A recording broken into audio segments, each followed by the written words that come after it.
superintendents and aspiring superintendents receive. And so I'm part of that committee and that planning team. I'm an adjunct professor at Concordia and at Aurora University, not at the same time, just teaching some different classes for people that when I get the opportunity comes along, whether it's in a superintendent prep program or a principal prep program. And then we like to share our core competencies. One of the things that some of our professional strengths when working with boards or working with leadership teams or working with our colleagues. So you can see that they're listed. One of the things I'm really proud of is academic achievement, showing growth academically as well as social emotionally with our students, especially after the pandemic with in a diverse community. The board development, taking a board from transition and developing those healthy teamwork and relationships, the culture and climate pieces, promoting public relations and getting communications out, fiscal management, passing a referendum, a district referendum, district reorganization, and we had to close down a building, and how do you reorganize and take 3 buildings and turn them into 2 and reorganize that campus as well as the leadership team and staff, communicating that out, instructional coaching, community partnerships, a lot of our work that we do in Mundelein because of the diverse population, that we do a lot of community outreach and making sure our families have the resources and the supports they need. And then the equity, diversity, and inclusion, as well as the culturally responsive practices, and making sure not only that our students receive that information and education, but also our families, as well as our community and our staff. So that's a little bit about me personally. And I also have a personal connection to Skokie. I grew up here. I was a product of District 73 and a half schools. And then I came back, I'm not going to say how many years later, but 20 some years later, to be the principal of Middleton Elementary School, which is in District 73 and a half. And I was principal there for 3 years. And then just placed the superintendent in District 73, Dr. Paul Goldberg. I was part of his search 3 years ago. So that's a little bit about me, and I'm going to turn it over to Donna. Thank you. Okay, so as Bob has said, one of the things that we think is really important is for you to know who we are, because and that's part of who we are, right?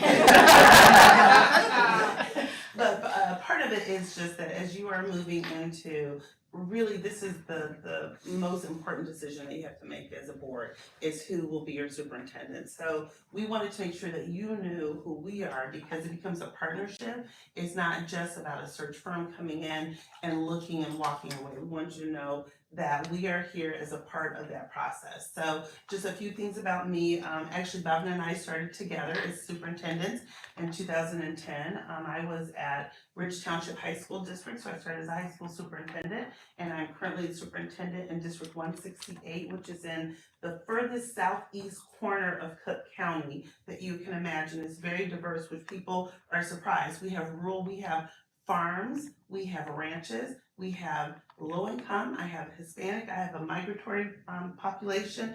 If you can think of it, we have it in that corner of Cook County. And I'm very proud of it, because I think it helps me be a better superintendent to connect with all the families that we service. And like Bhavna, I'm a wife and a mother of 2. I have a college son and a rising senior in high school. So I'm right there in the mix of all of it.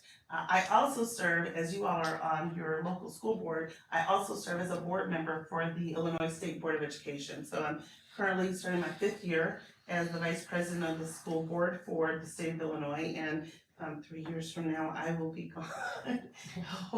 The good thing about the state board is you can only serve 2 terms, so there are term limits. But I do love it, and one of the things I think is really valuable is that it brings a whole different lens as we're talking about what's available, what opportunities are there, what's coming down the pipe, so you can be ready for it. And then a few things just in terms of my experience. I've been in education for 34 years. I can't believe I'm saying that.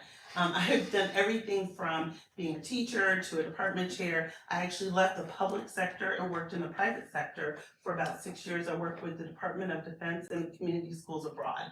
So it just gives me a different lens in terms of what we do as educators across the state of Illinois in particular, just nationally as well. I also, as Bhavna stated, I'm part of the National Superintendent Endorsement Group. So we graduated together. Also, I serve as an adjunct professor, and in 2021, in the middle of the pandemic, I was actually named Superintendent of the Year for the state of Illinois, which is significant because, as you all know, it was a lot. And so to be able to move districts forward from pre-pandemic, pandemic, post-pandemic was just a lot of work on the part of my entire community. So that wasn't just about me, it was about our whole community. My core competencies, what I do consistently is I'm out constantly, I do workshops all over the state and nationally connected to culturally responsive teaching and learning. And what does that look like as a leader? And increasing academic achievement, no matter what the culture, whatever culture you have, what does that look like in the climate in terms of what the expectations are? And I also have a whole series on supporting parents in the education process. Because a lot of times our parents are trying to figure out, how do I navigate from kindergarten to get my child to wherever you want them to be? And so I do a whole series on what that looks like to help parents as well. So those are my core competencies. And again, as we said, one of the things we want you to know is who we are, what we're coming to the table, because this becomes a relationship. It's not just we are in a relationship to help your community figure out what's the best fit for you. So a few things for you to know about who we are as a company. We were established in 2004, so we've been around for a little less than 20 years, but in that window of time, we've had over 600 successful searches nationally. And when we talk about national, we reach out to local, state, whatever the board says we want to. If you want a national search, then we're available to do that. We have over 60 consultants that are across the nation. They're retired and active superintendents. So as you can see, Bob and I are active superintendents right now, but we also have a whole community within our organization that are retired. We also have an expansive connection in terms of networking with the state and national professional associations. So Bob just spoke about that we are members of IASA, but we're not just members. We are leaders, we're officers, AASA, which is the national organization. So we actually have an extensive network there. We also lead professional development opportunities, whether it's aspiring superintendents, minority superintendents. We look at the diversity. So both of us are, matter of fact, Bob and I just drove back today from a session with aspiring superintendents in Springfield.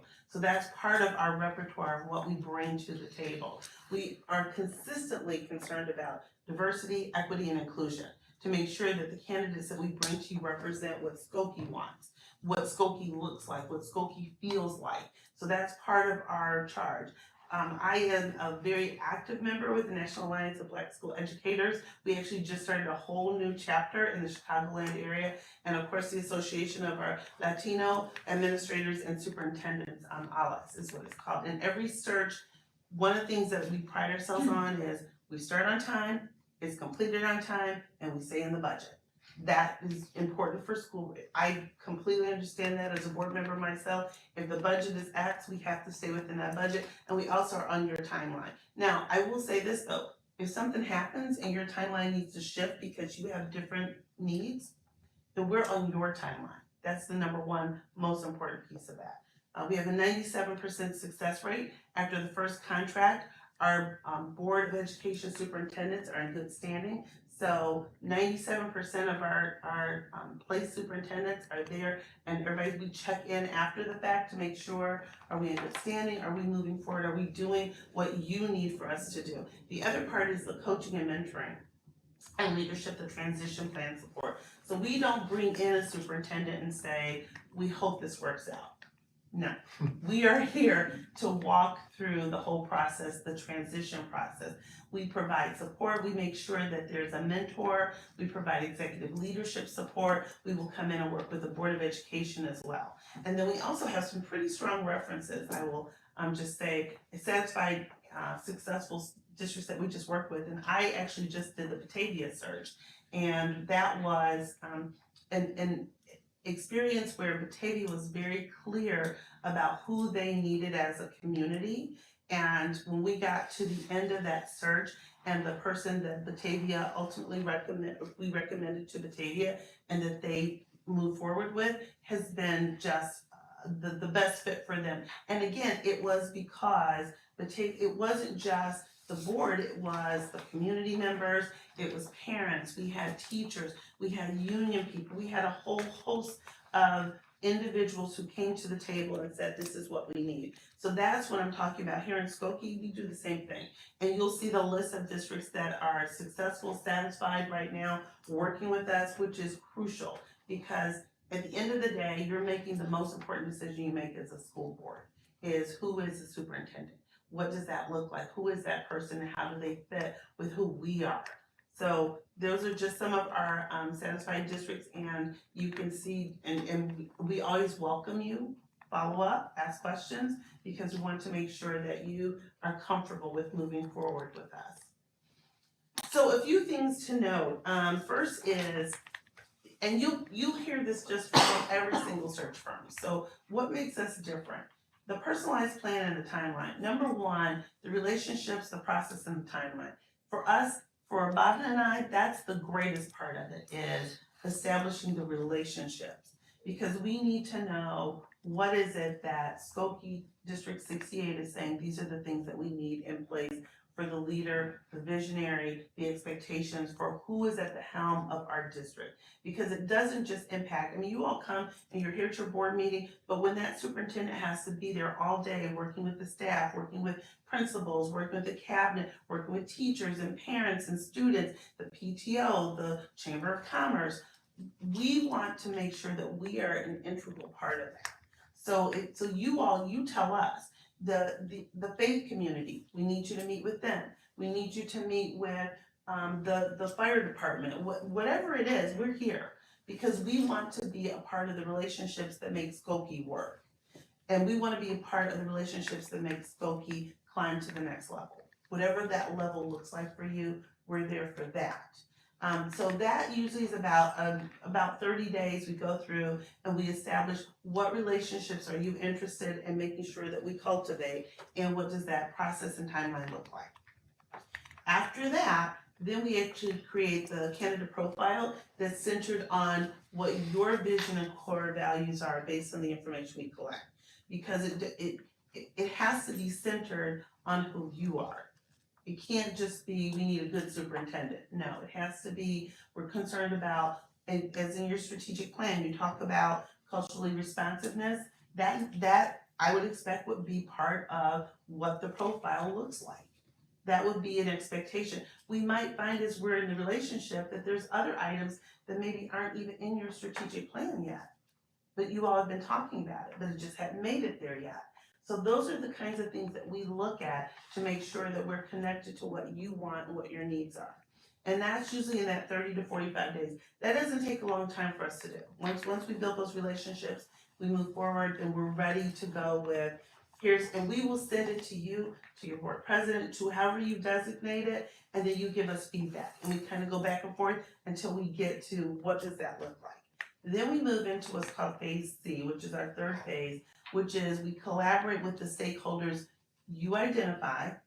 So we take that profile and we meet with who you identify. It could be your teachers union, it could be your classified union, like I said, it could be parents, it could be the Chamber of Commerce, it could be your local businessmen and women who come to the table. It depends on what you are looking for in terms of what you want Skokie to look and feel like from a school district. Because at the end of the day, the one thing that we know is as a school district, you touch every single population here. We were in the Panera tonight, and we saw students there, right? We went to the Panera, so Bob needed a salad.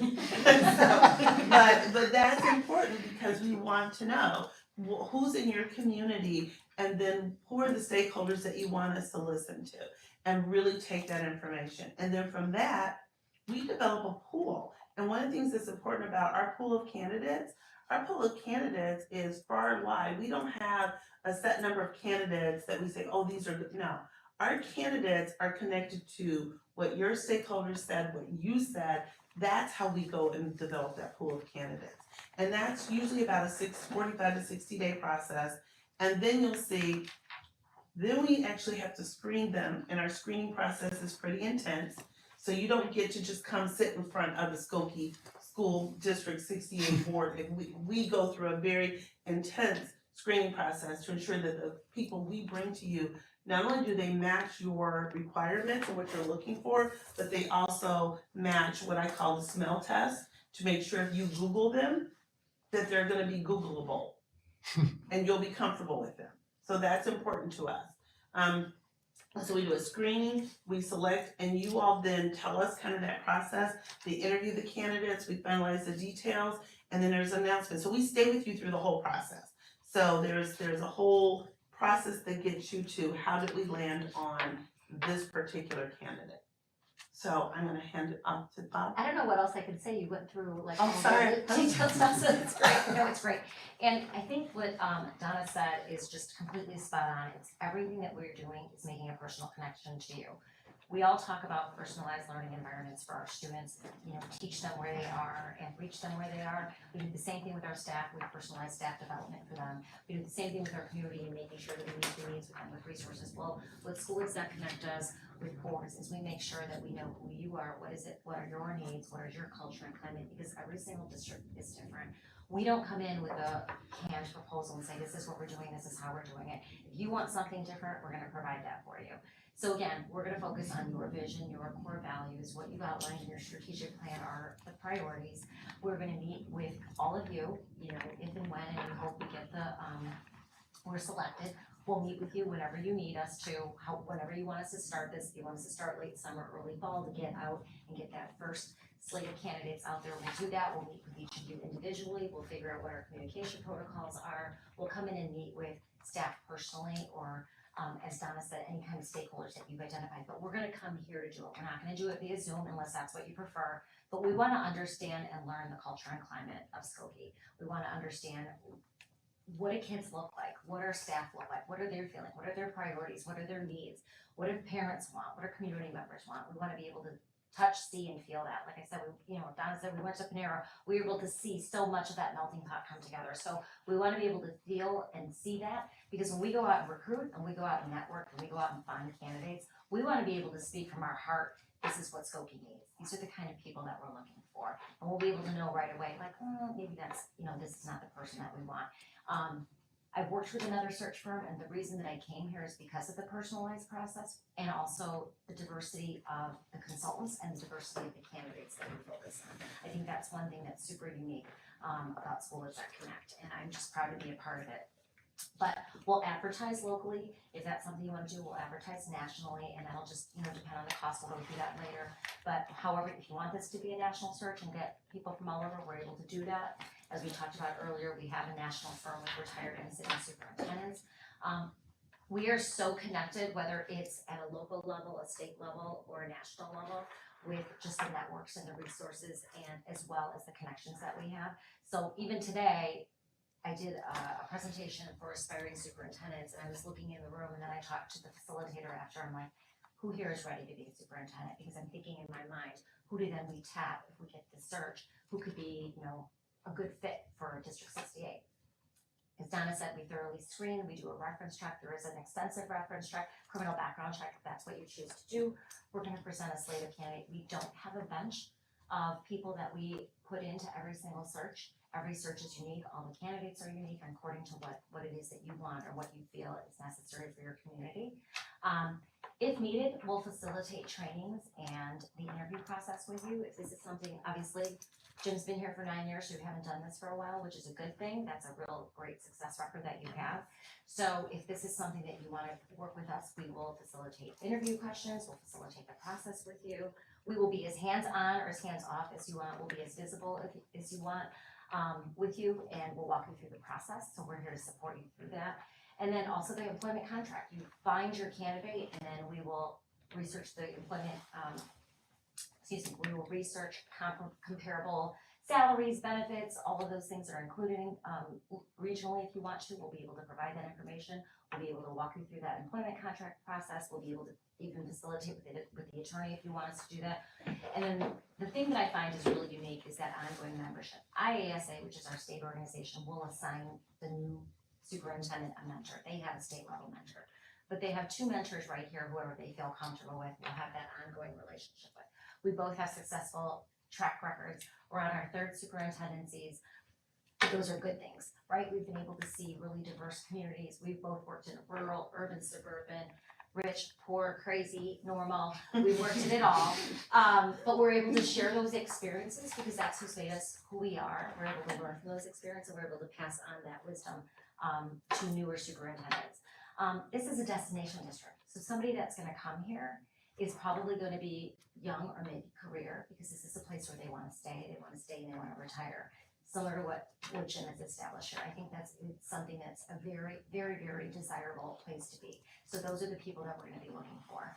And then we also, one of the things that's unique is we follow up with you on a biannual or annual or quarterly basis, however you wanna set that up, just to make sure that first 2 years is going well for you and the new superintendent, making sure that that relationship is going well, just like we progress monitor our students, just like we progress monitor our staff and our communities when we have a new initiative. We wanna make sure the most important decision you're making, you're feeling comfortable with it, that person is successful, you're feeling successful, and that relationship is going strong. So we'll continue to monitor that for you.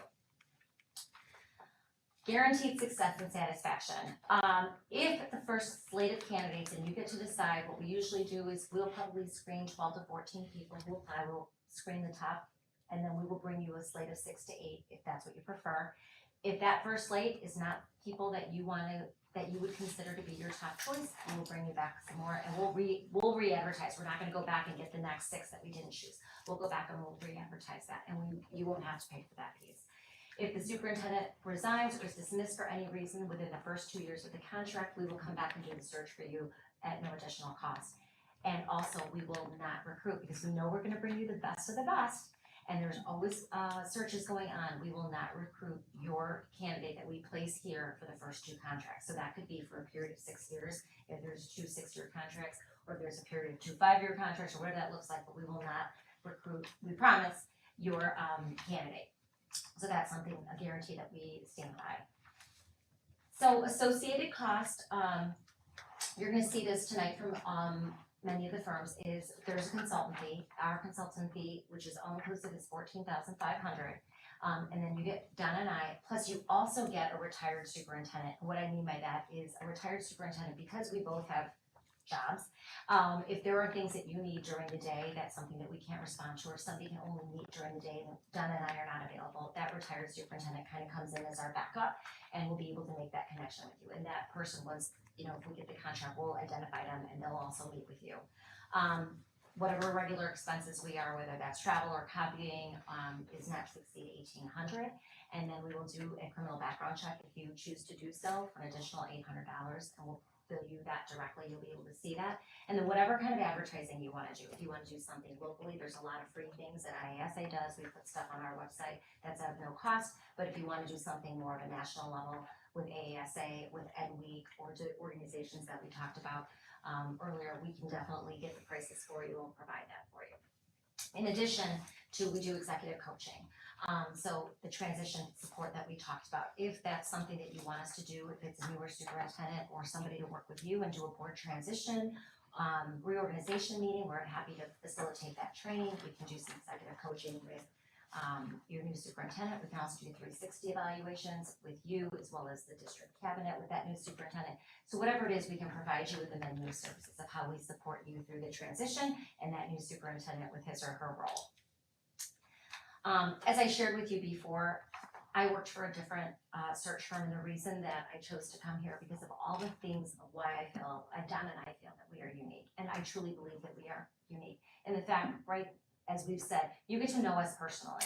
We're sharing with you who we are, not only professionally, but also personally, who we are as people, and that's who you're gonna get. You're gonna work with 2 people. Yeah, we're 2 consultants, yeah, we're 2 educators, yeah, we're 2 superintendents, but you're really working with 2 people who are parents, who are also active members in our community, who are active superintendents, but we're also connected with you because we wanna make sure that we get the best person and the best candidate to represent you. Because this is gonna be a reflection of our company, that person that we bring to you. So we wanna make sure that it's personalized. We make those connections with you, your community, your kids, your staff, whoever it is that you want us to reach out to, we're happy to do that. We just were announced today, so I'm really proud to share that we do a lot of professional development with our firm. But AASA, with the national conference, is in February this year, and Schools That Connect was selected to do a presentation on equity, diversity, and inclusion, not only of recruiting candidates, but also as consultants. You know, how do we maintain that, working for a company and giving our voice to that. So that's something that we're really proud of and that we were able to share with you tonight because we just got the news today. So John and I will be presenting in San Diego. Oh, don't feel sorry for us, in February. So we'll be presenting in February. We're really excited about that, but we're bringing a team of people because we do have a very diverse group of voices in our firm that we're proud to share. And then also we did 2 years ago we did a equity diversity recruitment training at III. If all of you attend III, which is the IASA, IASBO, and IASB joint conference that's done in November in the city. So we'll do a session on that so we can network and expand our network with more diverse candidates. As we talked about, we're both adjunct and associate professors. We're state and national mentors. We have a lot of different connections with people that are aspiring to be leaders or that are new leaders. And something that struck out to me today at my presentation that I thought was really relevant is we both also will go back in August, and we do the new superintendent training. So IASA puts on a 3-day training for all the new superintendents. Last year there was 99 new superintendents. This year there's going to be 74 superintendents. That's almost so that's almost 200 new superintendents out of the 860 that we have in Illinois. The face of this superintendency is changing. And I think that's the really great part about having 2 sitting, real, relevant superintendents on your search committee. Because some people might look at it as, well, where are you going to find the time? Well, we're going to make the time because this is the only search we'll be working on. We'll prioritize you. We're not going to teach classes in the fall if we're doing a search. We got to balance that out. So this is what we do. We're going to focus on that because I'm sure you're looking at us like, where do you guys sleep? Because we have all of these amazing things, you know, that you do. And we do. We love to stay connected. We have a broad network of people that we connect with and, you know, have relationships with. But those are important to us. But that's what makes our jobs, I think, so fun and fulfilling is because we do have a diverse pool of colleagues that we can call friends, that we can network with, that we can call as resources, but then also say, who do we recommend to come here? But we have to stay current with that. And I thought that was really interesting that we have 200 new superintendents are going to be coming in and we're going to be able to get in front of them and say, here's what's important to you. And they're looking to us to train them, which is really quite nice. As I said earlier, we prioritize the equity, diversity, and inclusion. I know Donna had referred to that as well, but one of the things I think we're most proud of is that 65% of our consultants are diverse and 60% of them also are finalists and candidates. And diverse meaning women, minority, or both. So that's a really proud fact that we like to share. Again, we're going to represent you, your community, your district's vision and values, and make sure that we make you proud of that. And you are our client. So we're going to do anything that we can to serve you and make sure that your needs are satisfied, and we'll respond. I mean, every district is different, every superintendent search is different, so we can't say, here's our packet, this is what we're doing. There's a lot of things on here that maybe we haven't addressed because you have diverse questions and needs that you want us to respond to, and we're happy to do that. And like I said, I think what's really unique about having 2 sitting superintendents after the pandemic, and I'm sure Jim you can attest to this, is that our leadership skills and experiences are really different. So the leaders that you're looking for have to respond to all the changes, right? There's the social emotional health piece of not only of our kids, but also for adults in our community. There's also that safety and facility piece. What do our facilities look like? What does the safety pieces that look like after the pandemic? How do we respond to those trauma-informed practices? There's just a lot of things that superintendents that may have worked prior to the pandemic, they don't have those same leadership skills. And I just think that's something that we bring to the table when we look for candidates, when we coach them, when we mentor them, when you're going to be looking for them, looking at your strategic plan that you created just a couple of years ago. It's very current and relevant and responsive to all the post-pandemic things that we are seeing and the trends that we're seeing. And we have to we're living it. So those are the things that we're going to respond to, and those are the qualities and candidates that we're going to be looking for. And we provide that transition support. Like I said, if there's executive coaching that you need, an entry plan that you want us to help the new superintendent with, 360-degree evaluations with yourself and with the cabinet, and if there's a board retreat that you want us to do to really focus on getting you to have that team building and that culture climate together as with the new superintendent, we're happy to do that. We know we're at our 30 minutes. That's why we have like. Okay, yeah, look, we got it all in, sorry. We have so much to share, we're excited about it, we're passionate about what we do, so thank you for your time, we really appreciate it. We do, we appreciate it. Thank you. Thank Do you mind staying around for a few questions from the Of board? course, absolutely. Would anyone like to ask any questions? Let's go executive. I have a quick question. Broadly, not necessarily specific to Skokie, but, okay, I'm gonna change my question. Why not make it specific to Skokie? Based on what you know about Skokie District 68, what would the variables be in your recommendation of whether we sought a local focused search as opposed to a national search? So I know you probably have some variables for each generally, but based on what you know about our school district, what would those variables be as you would present them to us in terms of seeking a more national search or a local? So I'll jump in first. A couple of things. One, and Bob has said this, Skokie is a destination district. So you actually have what we look at as a jewel, that people want to come here, that families choose to move here because of just the variety of experiences, the diversity of the community, the proximity to Chicago. So you actually have a destination. So what we would actually want to know from you all as a board is what is it that you're looking for the new superintendent coming in? Because one of the things, we could do a national search. I will say this, as an Illinois superintendent, there's a lot of things that you have to know in Illinois that are Illinois specific. It doesn't mean though that the very best person is sitting here in Illinois. So that's part of why we talk about meeting with you as a board, because we need to know what is it that again, this is a destination district. We will get a ton of applicants for Skokie District 68. Whether it's local, whether it's state of Illinois, or if we go to Wisconsin, Indiana. So part of that is your feeling about, do you need for the person to know Illinois?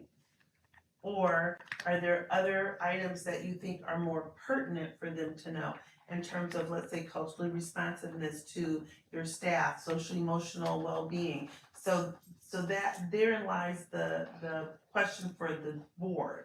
Is which one is your priority? And if your priority is, you know what, we want the very best, doesn't matter if they're from Washington State or if they're from downstate Illinois, then we will do a national search. But that's part of the conversation and the relationship we have with you, is determine what does that look like. So did you want to add? Thank you. Great. Thank you. You were very thorough. Yeah. We talk so fast. We're like, We go. got it up. We don't normally talk this fast. I don't know about that. No. But thank you so much. Thank you for your the time. opportunity. Absolutely, Yes. Pleasure. and all the best to you all, Yes, because good luck. like I said, this is the most important thing, and it impacts your families, your children, the community, so all the best to you, absolutely. And go with what you feel comfortable with. I think Yes. that's like our advice too, is go, because it's gonna be a long process, even though it could be anywhere from 3 to 6 months. But you've gotta be able to work with the people that are sitting at this table, so we can bring you the person that you're gonna work with hopefully for the next 10 years. Fantastic. So, good luck. Thank you. And have fun, enjoy it. Enjoy, yeah. Yes. Thank you. You guys staying all night? We all were. You were next to me up Thank you all. Thank you very much. Thank you very much, have a safe A time. heads up to our board, the Yeah. video feed was deleted. We are now on camera. I was at Panera. I texted one of the While they meetings, were- I was a Panera. Across the aisle from.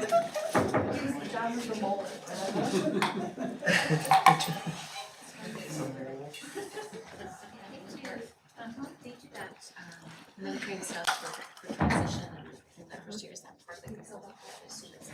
I have that. No, it seemed to be part of what when I read the actual proposal. Yeah. I got the impression that was part of the package. Which part? The transition thing. Oh, yeah. And the mentoring of it, like. Good evening. Good evening. I guess I can go around. Ah, there we go. Hi there, I'm Ken. Ryan. Pleased to meet you, Nice to Ryan. meet you too.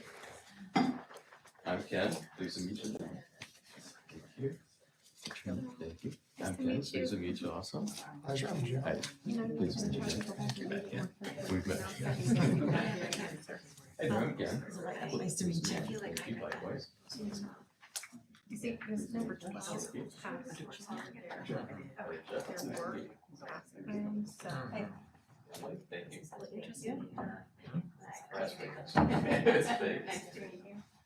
Presentation.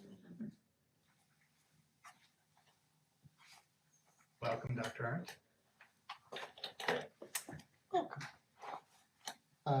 You've got half an hour, you may proceed with your presentation, Okay, and we well, may thank ask you questions. There's a clicker right there, downward will get you to your first slide.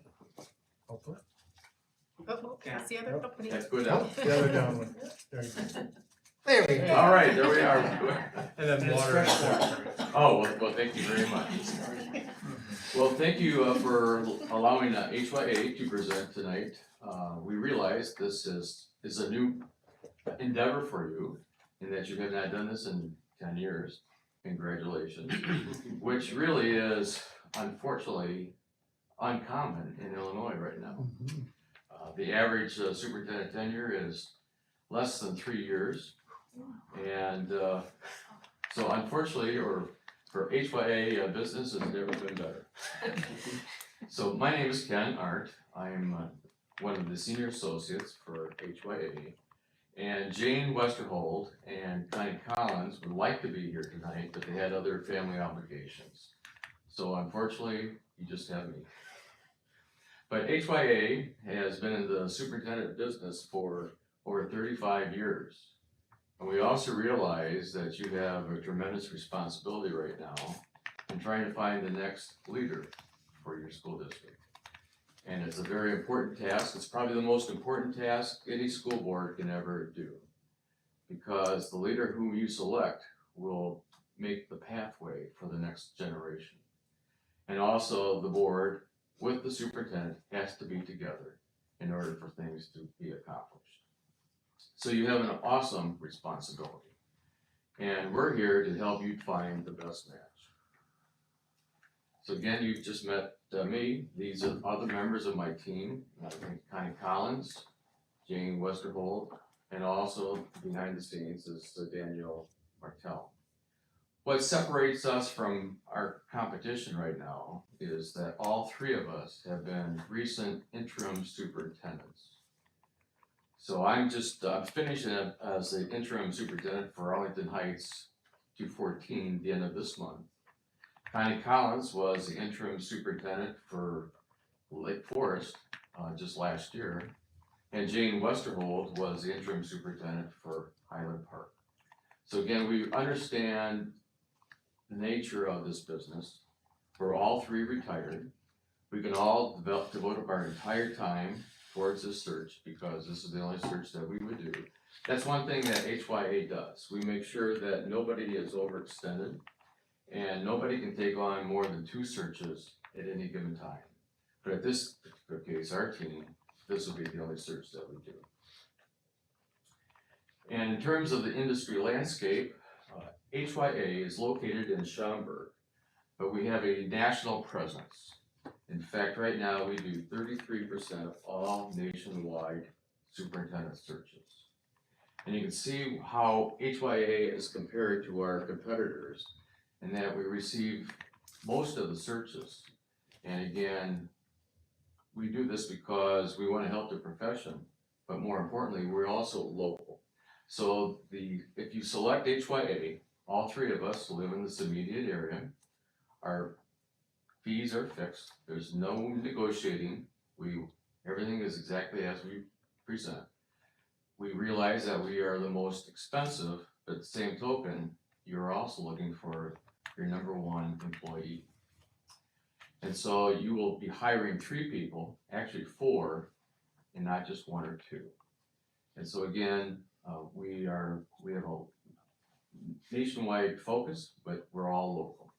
So there are no hidden fees, no expenses, no travel, no meals, etc. So the HYA senior search process, it's 4 steps. The engage phase, which I'll share in more detail the next slide, is very important in that we walk the board through every single step. As I just mentioned before, this would be our only focus. We're not doing any other searches. And we want to make sure that the board is very comfortable in this process. And so we walk with the board. We only work with the board and for the board. We do not work for our candidates. We've also found out that advertising is important, but recruiting is more important. And so if you select HYA, you're going to have 3 very recent interim superintendents. We know what the field is like. We know exactly whom you think you might be interested in based upon the information we gather from the interviews, from the board, from the staff, from the community, and if you allow us to, also the students. Because that gives us an idea exactly what would be the best fit or match for your school district. We then narrow the field, and so we would then only present the top 5 or 6 candidates that we feel would be the best match for Skokie 68. But again, you tell us exactly how many people you would like to interview. For most school boards, they say 5, up to 8, but then we also remind the board that each interview for the first round will take you at least 2 hours. So you have to also look at your time as well. Then lastly, we do not stop once this candidate is selected. We help that candidate make sure that they are successful. In fact, I will share with you that all the searches that Connie, Jane, and I have done over the last 5 years, all of them have been successful. No one has ever been asked to leave. No one has ever resigned. And we take great pride in that because we want to make sure that whomever you select will be a very successful candidate because you also are living with a very successful superintendent. So we want to keep that tradition going. So let's talk about the engage phase. So if you select HYA, we will ask to have a meeting shortly thereafter where we walk through all the steps of the process and looking at the schedules to make sure that everything corresponds with what would work for 68. And we answer all your questions and we walk every board member through every single step. We also have, in HYA, we have a dedicated portal, which means all the information that we generate from the search is available to the board 24/7. We also pride ourselves in the fact that if you have any questions, one of us, and again, there's 3 of us, we will respond to your question within an hour. That's just who we are. Because we realize that immediate communication is very important, especially when you're looking at a superintendent search. In terms of the interviews, we will interview each board member individually, basically 45 minutes each. It can be in person, it can be by Zoom, it can be by phone, whatever works best for you. We'd also like to interview the superintendent and the superintendent's cabinet, plus also the building principals, if you so desire. And then certainly union officials, community leaders, and etc. So you help us determine exactly who are all the people that you would like us to interview. Because all this information is gathered and then placed into a report, which is called a leadership profile report. HYA also has a very extensive, scientifically based online survey. The online survey takes basically about 10 minutes. Most people use their cell phone now, and that also provides another set of data that we look at in terms of determining exactly who would be the best fit for 68. So all the interviews plus all the online information is compiled and is again scientifically based. And this report then would be made available to the board first in a public forum. And then we would recommend that you allow this report to be public. We also believe that everything in this search process needs to be transparent, with the exception being the first round of the interviews. because we would only be recommending very successful superintendents, if that's what you desire, or maybe an associate superintendent, if that's who you desire, who are all gainfully employed. We're not gonna recommend somebody who's desperate for work. We just don't need to do that anymore. Because you don't want that, and you don't need that because of your reputation. And your reputation is very, very good in the Chicagoland area. So again, we only want to recommend very successful, proven school leaders. But make that confidential at that first stage, because they also don't want to jeopardize their standing in their district. So again, if it's not a good fit, it's not a good fit, but we take care of those candidates who, when it's not a good fit, we inform them, this is what the board felt was not really a good fit for you. So again, we narrow the field down from, let's say you wanna have 5, down to 3, and then down to 2. We work with you through the entire process. We help you develop the questions.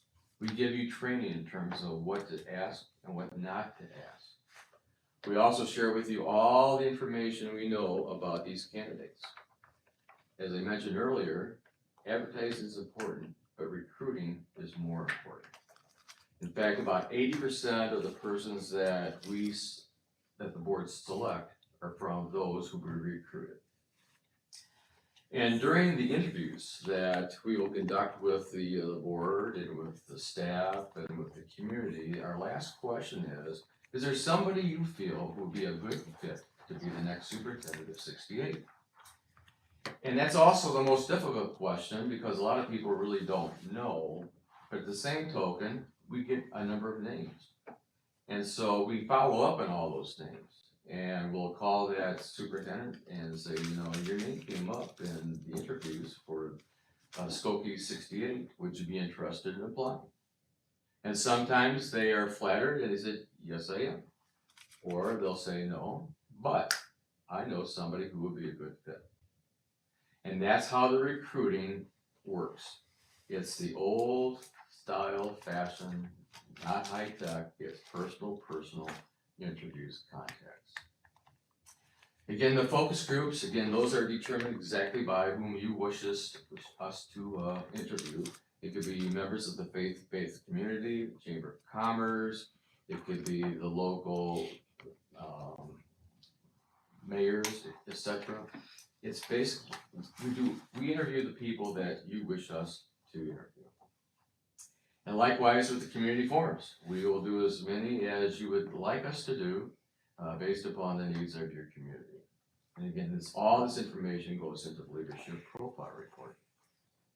This is an example of what the information will look like if you wish to have the online survey. And again, this is what I mentioned earlier. It takes about 10 minutes. And it gives you an idea of what the various stakeholders are looking at in terms of what are the top 5 concerns that need to be addressed in 68. We also chuckle because a lot of times parents' opinions are very reflective of the school board's opinions, but not necessarily the same opinions of the staff or the teaching staff. It always seems to be kind of a divide in terms of what are the highest priorities. And again, this gives you another set of information, again, this is scientifically based, in terms of what the various stakeholders are viewing as the top 5 concerns. You also identify the stakeholders. So for most districts, they want to know exactly what do the parents feel? What does the staff feel? What does the administration feel? What does the community at large that have no children in the school district feel? Okay. You identify the various groups that you would like us to target on this survey. The survey also is available to anybody in the community. And so we found that a lot of school districts do is they will reach out to like their Chamber of Commerce or the local park district or whatever and ask, would you be willing to put this survey link on your email communication? The more people that know about this, the better it becomes. Again, this is a community partnership. The recruiting phase. While we are nationally based, we really are locally based. your three consultants, if you select HYA, all live in the immediate area within 30 minutes. I live in Mount Prospect, okay, so Central Avenue, here we go. Anyways, but we also reach out to our nationwide associates, because we'll say we have a premier school district. Are you aware of anybody who wants to move back to the Chicagoland area that would be interested in 68? And you'd be surprised, there's a lot of people that wanna move back to the Chicagoland area because of family obligations or whatever, or just because of the Chicago presence.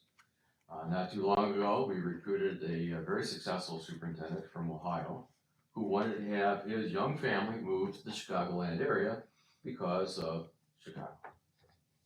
Bottom line.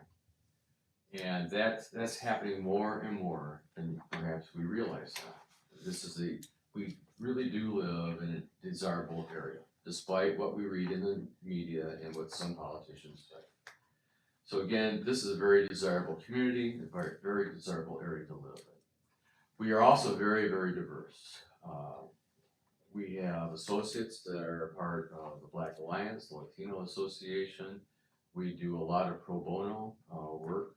In fact, all the executive directors have all been selected by HYA, pro bono, free of charge. We take great pride in always being a representative or a speaker at the state and national associations for recruiting. And again, the Urban Superintendent's Academy and the Aspiring Superintendent's Academy, those are all run by HYA associates. In fact, two of my colleagues are part of that. I would have been part of that, but 214 has taken most of my time right now. But I'll be done in 7 days. Anyways, and also in terms of the advertising, people say, well, how do we know how many people are really looking at this, okay? Well, we have a very extensive analytic component of our SERV firm, and this gives you an example. So HYA, over the last 35 years, they have promoted not just their searches, but all the searches that we are aware of in the nation in terms of superintendent searches, associate superintendents, principals. We get 25,000 hits per month. That's extensive. So we put the HYA jobs first, but then everything else we know is second. And so what this slide is representing is, on any given time, okay, 456 people every time they log in, 456 people are going to be looking at the HYA job vacancies. That's tremendous. Versus our competitors of 179. How do we know that? Because we track all this thing. Everything is, is it AI or whatever? Everything is trackable. And so in terms of the average engagement per post, okay, what that means is for HYA listing, 51 people will definitely look into it further. They might start the application process. They might make more calls, whatever, but you've got 51 people for sure on any given search that will be very, very interested in what HYA posts versus the competitor's average of 1.86. Now, how do I know that? I don't know, but the people behind the vaccines, they can tell you exactly that's how many people look at the HYA searches. And again, we walk the talk. Equity is very important for HYA, and we will present with you a very diversified slate. And again, we do not have any favorite candidates, okay? We just don't do that. We don't have people, okay, we'll try to find your job. No, we look for the best candidate because we want to make sure that whomever you select will be somebody that HYA will always say, you know what, we helped that district out, and they're still there. And then in terms of the select phase, once again, we will walk you through the steps. Everything is scientifically driven. We know the best practices. We know the best questions to ask. We will also try to steer the board into making sure you see the bigger picture in terms of the search process. And as we also say, like when you start the interviews, it's kind of like being on jury duty. You know, the first one, you're really nervous, but we say, you know, don't really discuss a candidate until you hear from all 4, 5, or 6 of them. It's like jury duty. And then we walk you through that and help you decide, okay, who's gonna be your top 3 or your top 2. Once again, we work only for and with the board. And lastly, the transition phase, okay, once you decide who you want to be as your next superintendent, we will also encourage you to authorize a third-party background check. We want to make sure there are no hidden skeletons whatsoever. And every single board that we've worked with, that is with me, Jane, and Connie, they've all agreed the third-party background check is very important. Sometimes they only want to do it with the final candidate, sometimes they want to do it for the top 3 candidates, because you just never know. And obviously, the candidate also has to approve of that third-party background check. I will only share one thing. I did a search not too long ago where the board's number 1 candidate was told up front, you've got to agree to the third-party background check. And he absolutely did not agree to it. And he gave all kinds of lame excuses. Bottom line was, you're done. You know, if you're not willing to do a third-party background check, you're not telling us the truth. And so they went to the number 2 candidate. He said yes, actually it was she, and she's doing very, very well. So again, we walk with the board every single step. We do not want you to be embarrassed. We do not want you to have difficulties. We want to make sure that you find the best candidate. And with that, I will stop. Now, if Jane and Connie were here, they would have done a much better job. Trust me. And by the way, all 3 of us we worked on a number of searches together. So again, the team that was selected by HYA is a team that the corporate office felt would be the best match for 68. Thank you very much. Do we have any questions from the board? Could you please describe for me a little bit more what you mean by scientifically based? Okay, so the questions that are asked on the survey, okay, they've been proven to be objective, to provide the best response from those that are participating. Likewise, and there's certain links in this presentation in terms of, one of the links was questions that are proven to be beneficial in terms of finding, well, here's one, okay, I'm sorry. The Harvard Business Strategies for Reducing Personal Bias When Hiring, okay? So if we could click onto that one, which I don't know how to do on this one, it'll give you a list of questions, okay, that you would perhaps consider, okay?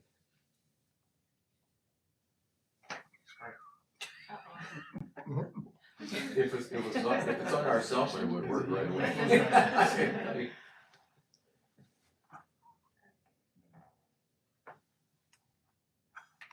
There we go. Okay, so here's an example. So there's a number of hot links that I have in this presentation. It gives you some ideas, things of what not to do, things of that have proven to be workable. And again, they're all scientifically driven, research based. So that's just one of many in this presentation. Also questions to ask that are unbiased, that will generate the best response. You always want to have open-ended questions, nothing that's yes or no.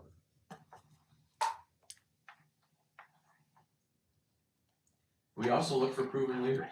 You know, we're not interested in somebody who has read the most recent article or the recent book, okay? We want to know exactly, what have you actually done? You know, what are the things that you have learned that did not work, that has made you a better leader? I was gonna say, I know you have a very broad network of folks that you're working with. Does your network tend to fall to like newer, younger superintendents or more seasoned superintendents? What does that look like? It's actually based upon what the board is looking for.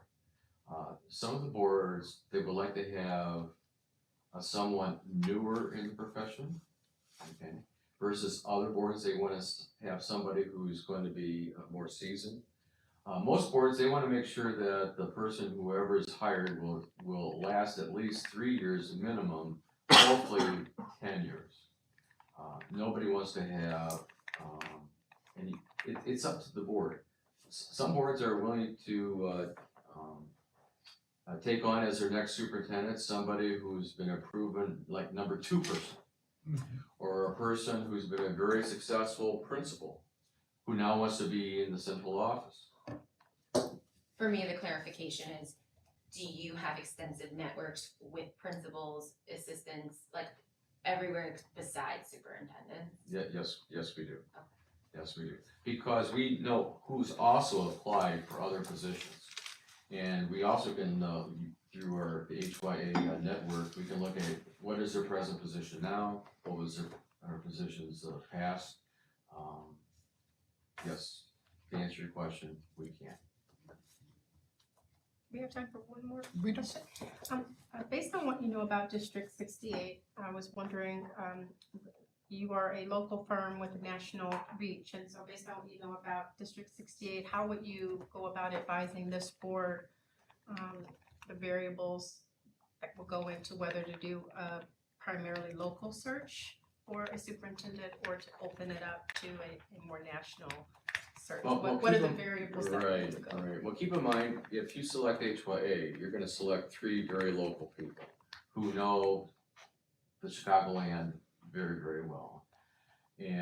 But we also can reach out to other associates that live across the nation.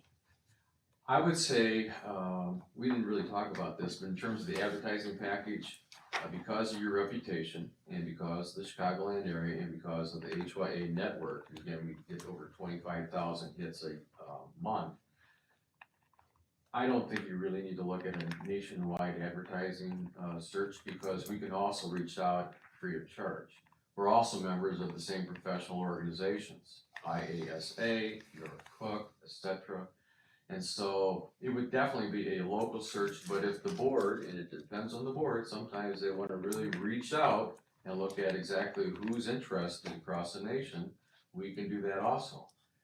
If you want to do a nationwide print search, that would be an additional cost, but I have to candidly share with you, that has rarely happened over the last 3-4 years. Boards feel it's just not necessary, with the exception being very large urban districts, which we've also done. If you look at our proposal, Jane, Connie, and I, we've done very large searches and very small searches. But again, we walk the board through in the planning meeting in terms of exactly what does the board wish to do in terms of the outreach. Thank you.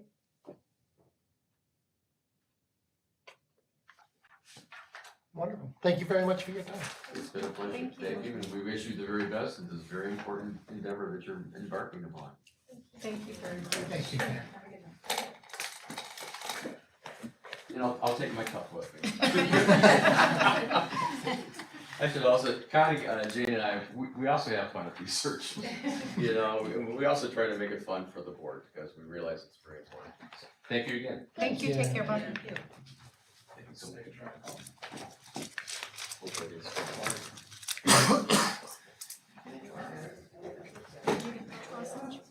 No, it's just, it's so weird. As Jim said in his memo, after this, we can have a short discussion in our public session here, and then save your feedback for me specifically after that. You can provide a maybe ranked list of the 3.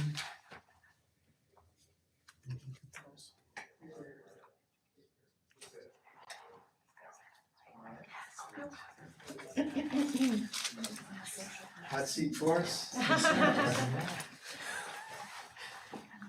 Which one? Hello, everybody. How are you? Still awake for us? I know you. Of course. Still okay? This is a short one. Of course. Exactly. So, yeah, you'll have a half an hour once you've handed out your materials, and then we'll ask a couple. Give you reading, write on it, do whatever you want, put it on the screen. much faster. Thank you very much. Hi, Katrina. I wore my glasses today too, so.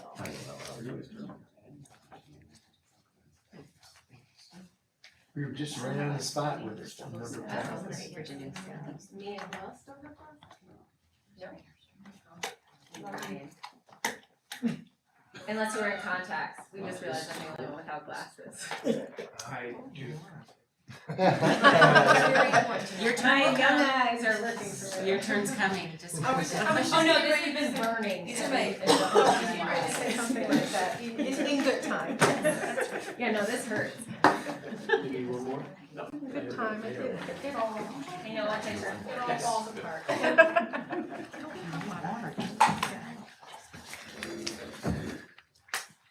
This is the coldest water. There's more. All right, Welcome. Great. Ready? Go for it. Okay, that's what I like. That's already.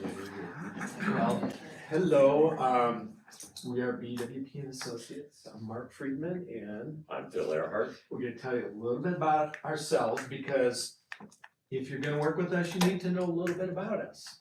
And some of you may know something about us.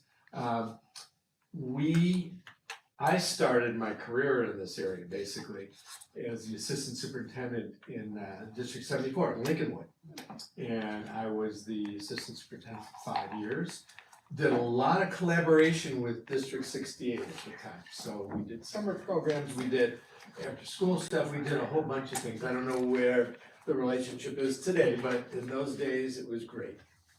And from there I left District 74, I was offered 2 jobs at the same time. One was East Prairie superintendent job, and the other was Libertyville. And I lived further north, I lived in Buffalo Grove, and so I took Libertyville a little closer to home and stayed there for 17 years. So long term, I'm kind of one of those people who likes to get in and get comfortable and run a good organization. Retired in 2009, and that year I was named State Superintendent of the Year. And in the meantime, started this company with some colleagues. Did a little bit while working. It's very difficult sometimes to do searches and give the district attention and your time when you're working. So as soon as I retired, I kind of took this on as a separate responsibility, in addition to being an interim superintendent, which I did at District 219 in the year 2016. So I was the one who came in when the superintendent left and tried to put all the pieces together. It was good. I enjoyed that experience.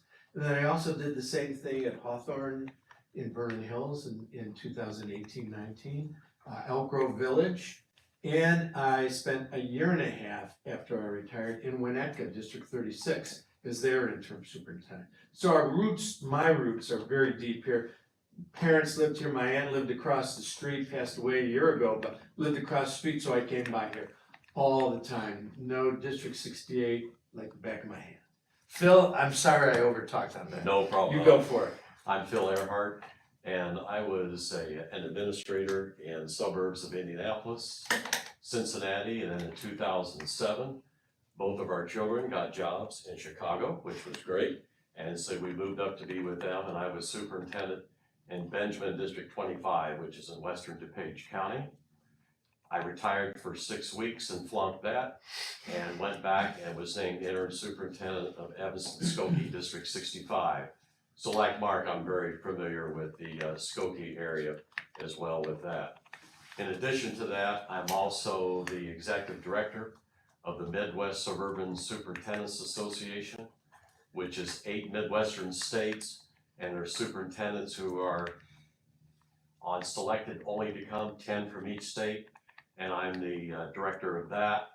And then we also have an Aspiring Superintendents Academy that we do every year as well here in Chicago. So that helps with networking as well.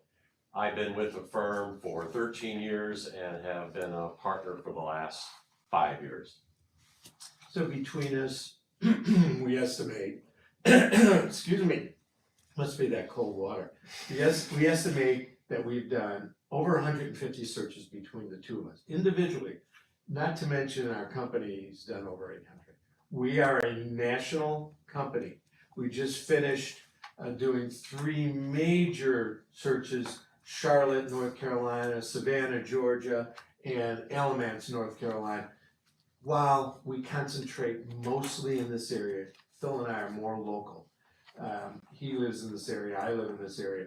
We like doing work in the immediate Chicago area. Our crowning glory was last year. We placed the superintendent at CPS, Pedro Martinez. And he's doing well, and he's making it through the political turmoil of an election and trying to run a school system in all the politics that are going on in Chicago today. So we're really proud of that. A couple of things as we walk through, would you rather just walk through here, or I would you don't think we rather told us? you, but there is a clicker there. There's a clicker? You got got it. your Okay. presentation queued up if you push. Absolutely. Another way. Okay. Well, we'll go the other way. We'll ask questions about those other folks. We know them, they know us, you know. So our group is, as I mentioned earlier, we started our organization in 2006. It was a merger of several national organizations, and including the oldest search firm in the United States. And now we've pulled everybody together, and it's going on. We're gonna be looking in a couple years at our 20-year anniversary. I'm the president of the organization. I'm the first, when we started the company in 2006, I was this young kid and all these other experienced folks. Now I'm a little more veteran in the company, but Not older, just a veteran, right? yeah, just a veteran, that's all we want to say. So we support the work of school boards, and we help to hire talented leaders. Ultimately, you make those decisions. It's you, the board members, that choose who your next leaders are. But we spend a lot of time making sure you have a good selection to meet the profile that we create for you. And we'll do that together. We'll talk a little more about that. There are 9 partners and 40 associates in our company. 50% of our partners are women and minorities, and we're very proud of that. Our main office is in Illinois, and we have sub-offices around the country. We are very active in many organizations. I won't read through all those acronyms. Our track record, 98% of candidates placed since 2006 have completed a minimum of 3 successful years. Well, I can even tell you which ones haven't. One, a superintendent whose spouse was transferred to another part of the country. She had to leave, well, she decided to leave her position. So it brought our number down from 100. So, but we're very proud of those numbers. All the other percentages that we show you, we have that backed up by a research piece. Glenn Schlichting, one of our partners, is professor at Concordia University. He's the chairman of the leadership department. And Glenn has done all this research and can back it all up. If you select us and you want to read it, we'll give it to you lock, stock, and barrel. We can guarantee and verify everything. Phil? So we'll talk about our guarantee. We're very confident of the work that we do, as Mark said, to support and guide you throughout the search process. We will be on call throughout the entire search process. You will have our cell phone number, so you can text us, call us at any time. We think that's very important with that as well. The second thing which we really enjoy doing, and that is the mentoring and coaching after that superintendent has been named by the board. We think that's important to do, and that's at least for 1 year. I've had some superintendents I've done up to 4 years, and it's great for me too because I learn a lot. It's a two-way street with that. Also, we think it's very important that if the selected candidate does not complete those 2 years, then we will repeat that search and for expenses only. We're very confident on that quality. We'll talk in a minute about some of the superintendents we have placed here in the area. And finally, the last one is an ethical one, and that is we will not slate that candidate in another search through the term of their initial contract. We just don't think that's the right thing to do because we've worked with you. We're not going to all of a sudden say, hey, why don't you go for that job? That was not the way to handle that. Unethical. So if you look at the search process, we're just going to highlight a few things of that. One of the key things that we're very proud of is in the planning and preparation, and we'll sit down with you and take an extensive amount of time to plan this and then to prepare so that you're ready for this search. One of the key things that we'll be talking about tonight a little later is a timeline, and we'll be presenting to you a suggested one. It's not lockstep in any means, but just to give you an idea of what the time frame would look like with that. Also, no two searches are alike that we do. They're customized to meet the unique needs of that district. And we think that's extremely important with that as well. We will also look at whether you want to do this search in person. We can also do part of it hybrid if you want to do that virtual. We're flexible on whatever way you think would be best to handle that situation. We will then develop a leadership profile based on the following pieces of information. First of all, we'll interview each board member. Secondly, there'll be a survey that'll be sent out to all the staff and the community and stakeholders with that. And that can be done in multiple languages with that. And then we'll have focus groups. And we'll work with the board on identifying what groups do you think we need to have focus groups with to meet with them to provide further input into that. Once we get those three sources of information, we develop what we call a leadership profile. That leadership profile is critical because that's the framework that we will use as we get candidates in to assess them and to see which ones that we want to move forward to you. The leadership profile will be very important to the board because that'll give you the opportunity to develop, and we'll help you with that, interview questions that are directly connected to that leadership profile as well. The networking and recruitment efforts is a second step for that. One of the key areas I would just emphasize there, Mark has already alluded to it, is the networking that we do both locally here, throughout the state, the Midwest, and also nationally with that as well, which is very critical with that. The third step we have is the candidate assessment. As I stated before, we'll use that leadership profile as our framework on identifying those. We'll typically interview 10 to 12 candidates, and then we will then screen those down to 4 to 6 candidates with that. As you can probably ascertain, the quality of candidates is important, but not as much as important as the quality of candidates. That's very critical with that too. We will then present to you the slated candidates and then also provide an extensive workshop to help you walk through the whole interview process. We'll give you sample interview questions, but those will be developed by the board, but we'll be there hand in hand to assist you with that. We also will give you some training on how to develop a consensus on coming up with a candidate that you feel best meets the needs of that leadership profile with that. On the fourth stage of that will be the interviews. In the first round, you'll be interviewing those candidates, as I stated before, really targeting that leadership profile, which is very critical with that. The second round will typically be 2 to 3 finalists. And usually the board will want to identify some type of topic or issue that's very specific to Skokie School District 68 for them to present to the board, and then to ask follow-up questions based on your first interview so you really get to know that candidate better. We also recommend that you have somewhat of an informal part of that too, so you get to know that candidate in both a formal way and an informal way as well with that.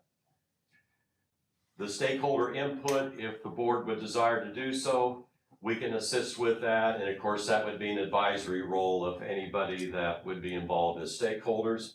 And then lastly is that selection and transition, and we're with you throughout that entire process, including the mentoring that we would be doing for at least that next year.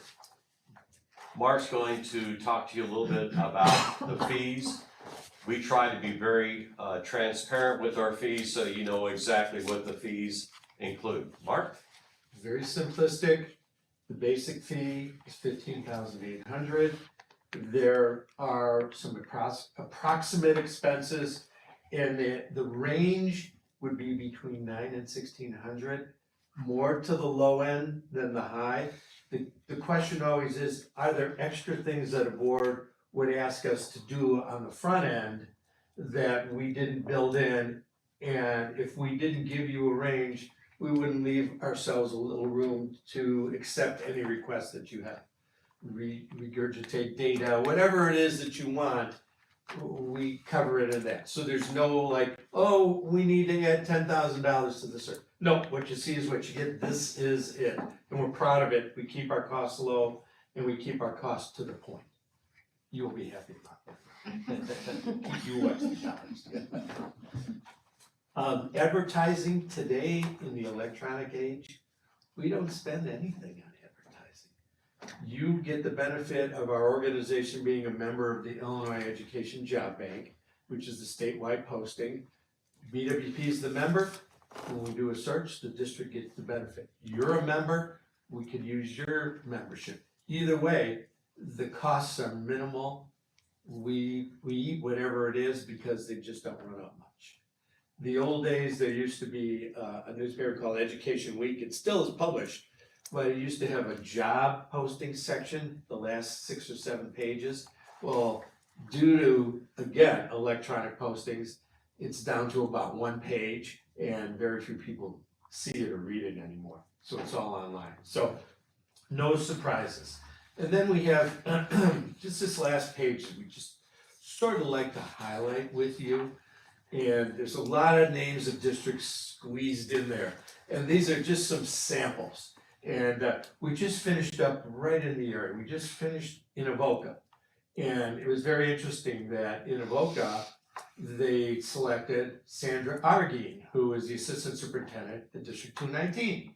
And she's going to spend a year in sort of a secondary role as assistant superintendent in the last year while the superintendent finishes out his career. And so that was just finished. Northbrook District 30, please call that board president. I think she really is happy with how things turned out. We just did, excuse me, the Park Ridge search. And Park Ridge, as you saw, was in the newspaper quite a lot. And the superintendent resigned in the middle of the year, and no one seemed to want to do it. They called us. It worked out beautifully. I encourage you to call that board president, Denise. She'll just say all kinds of good things about us. In this list, you'll see other really familiar Wheeling, Skokie District 73. A ton of Das, I think, is still the board president in East Prairie. And we had a great experience in East Prairie. And you name it, pretty much, we've been involved. 73 and a half. 73 and a half is our gem. We were hired to bring in a new superintendent and wound up bringing in all new principals, assistant superintendents, and a special ed director. We wound up doing 5 jobs for them at the same time. And Zipporah Hightower is their superintendent. She's, I think, starting her 3rd year. So we've had our hands in this area quite a bit. In this list, you want to add something? No, go ahead. I was just gonna say, we talk about our national and local reputation, our ability to recruit, because we are all over. It's not just us, it's the team. It's that team of local consultants that we work with. And they're all over this area. And we do it collaboratively. It's not all just our responsibility. So you basically are hiring the team. We customize our search process for you. We don't make you fit a template. We do things that you might want a little bit different than somebody else. And we're very open to that. There's no such thing as a no. We may say, hey, you wanna try this, or you wanna go this direction. And we build long-term relationships with boards of education. And that's where I say we sometimes do 4 or 5 positions for a district. Or we come back when the superintendent retires and do the replacement search. So we're very, very active in this area.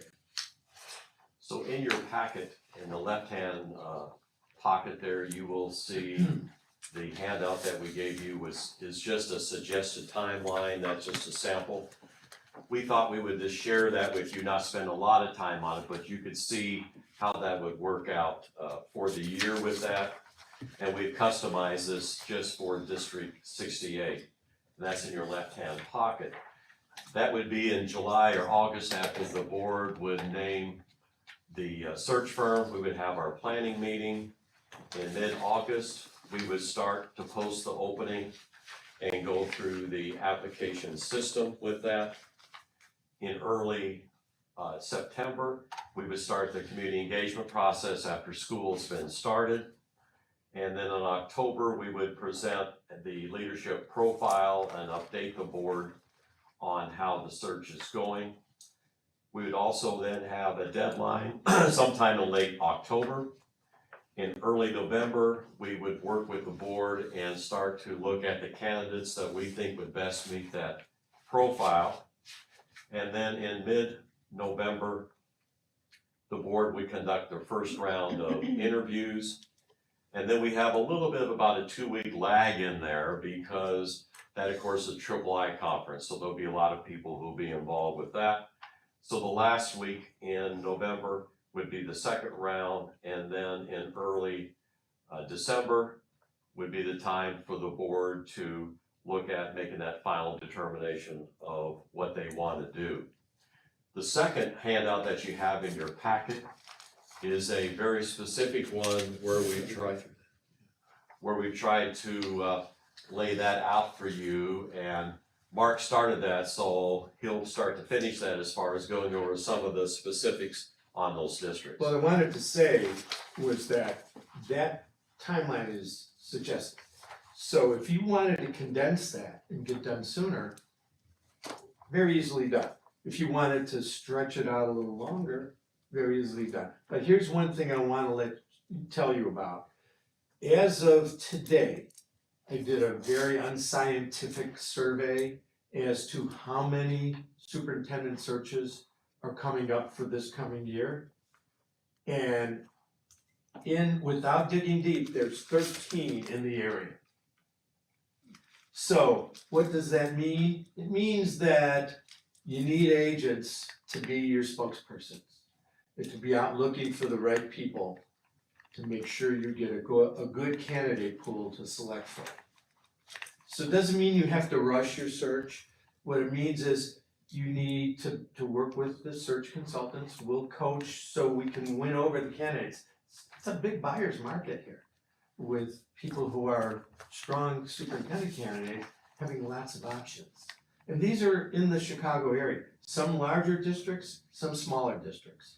You know, I don't believe there's anything right in the immediate Skokie area or Niles Township right now, but it could happen. And so we want you to be prepared for that. That's why we gave you a suggested calendar. We don't want to hem and haw. Let's dive right in. Let's get things going.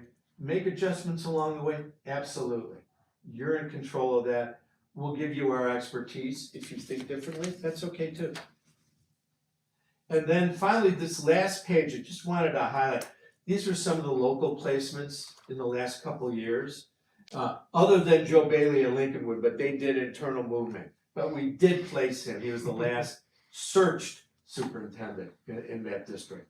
And just want you to look at those last couple of lines. Why choose us? And I always like to focus on this medical analogy. So if you're having a surgical procedure, you wouldn't choose a surgeon who was doing the procedure for the first time. You'd want somebody, I've cut people open before, I know just where the appendix is. So we certainly want that. Experience counts heavily.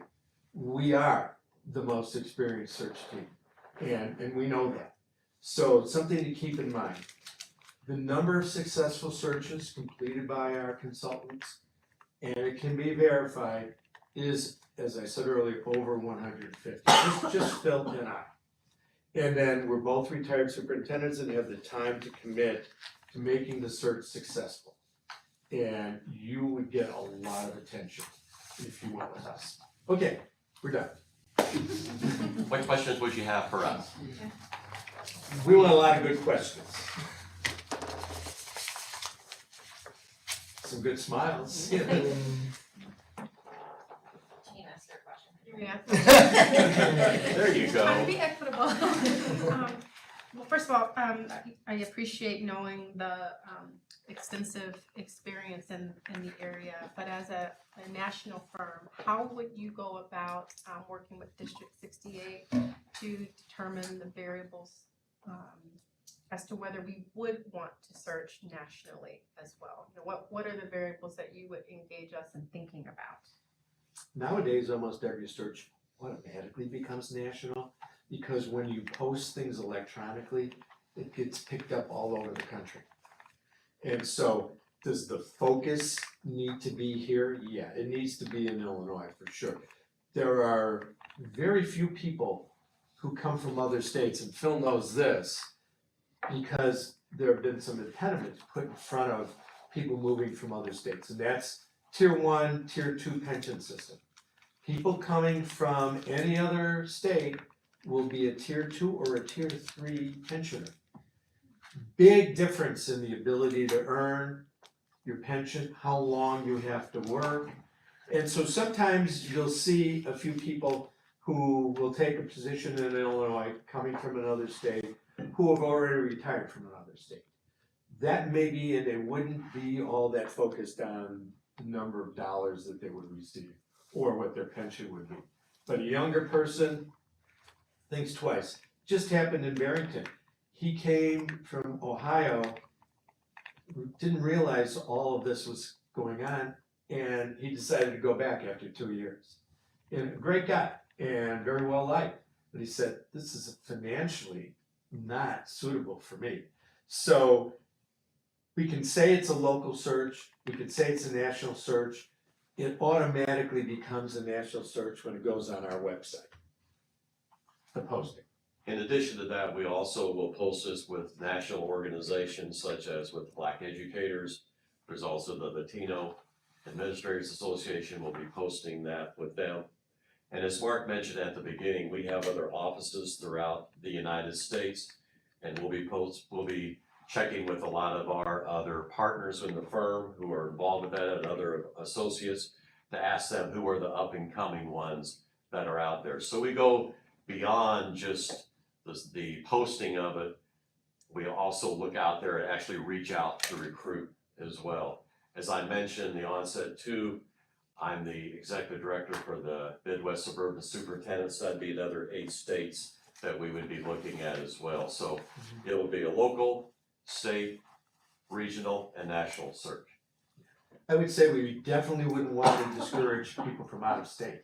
But once they do the math and they do all the figuring things out, they realize, oh, this could be something where I'm not gonna get financially taken care of. And there's nothing anybody can do. The legislature is moving behind the scenes to address the tier 2 issue. I don't know just where that is right now, but again, you probably heard about it years ago when it came into play in 2011. It now requires people who are tier 2 to work till 67. And there's some kickback on that. We're starting to see people reaching that age who are looking to retire, but would normally have retired at 55 under the tier 1 factor. Big difference. Do we answer that? So we would do both. Thank you. And you scared me. Hey, you're here, you're not from another I'm an state. Illinois educator. Don't leave and come back. There you go. Stick around. Any other questions from the board? We thank you very much for your time. Thank Thank you. you. It's a pleasure. Thank you. You were Thank too you. easy on us. We like the tough questions. Thank you, good luck. Thank you. Thank you very much. Have a good night.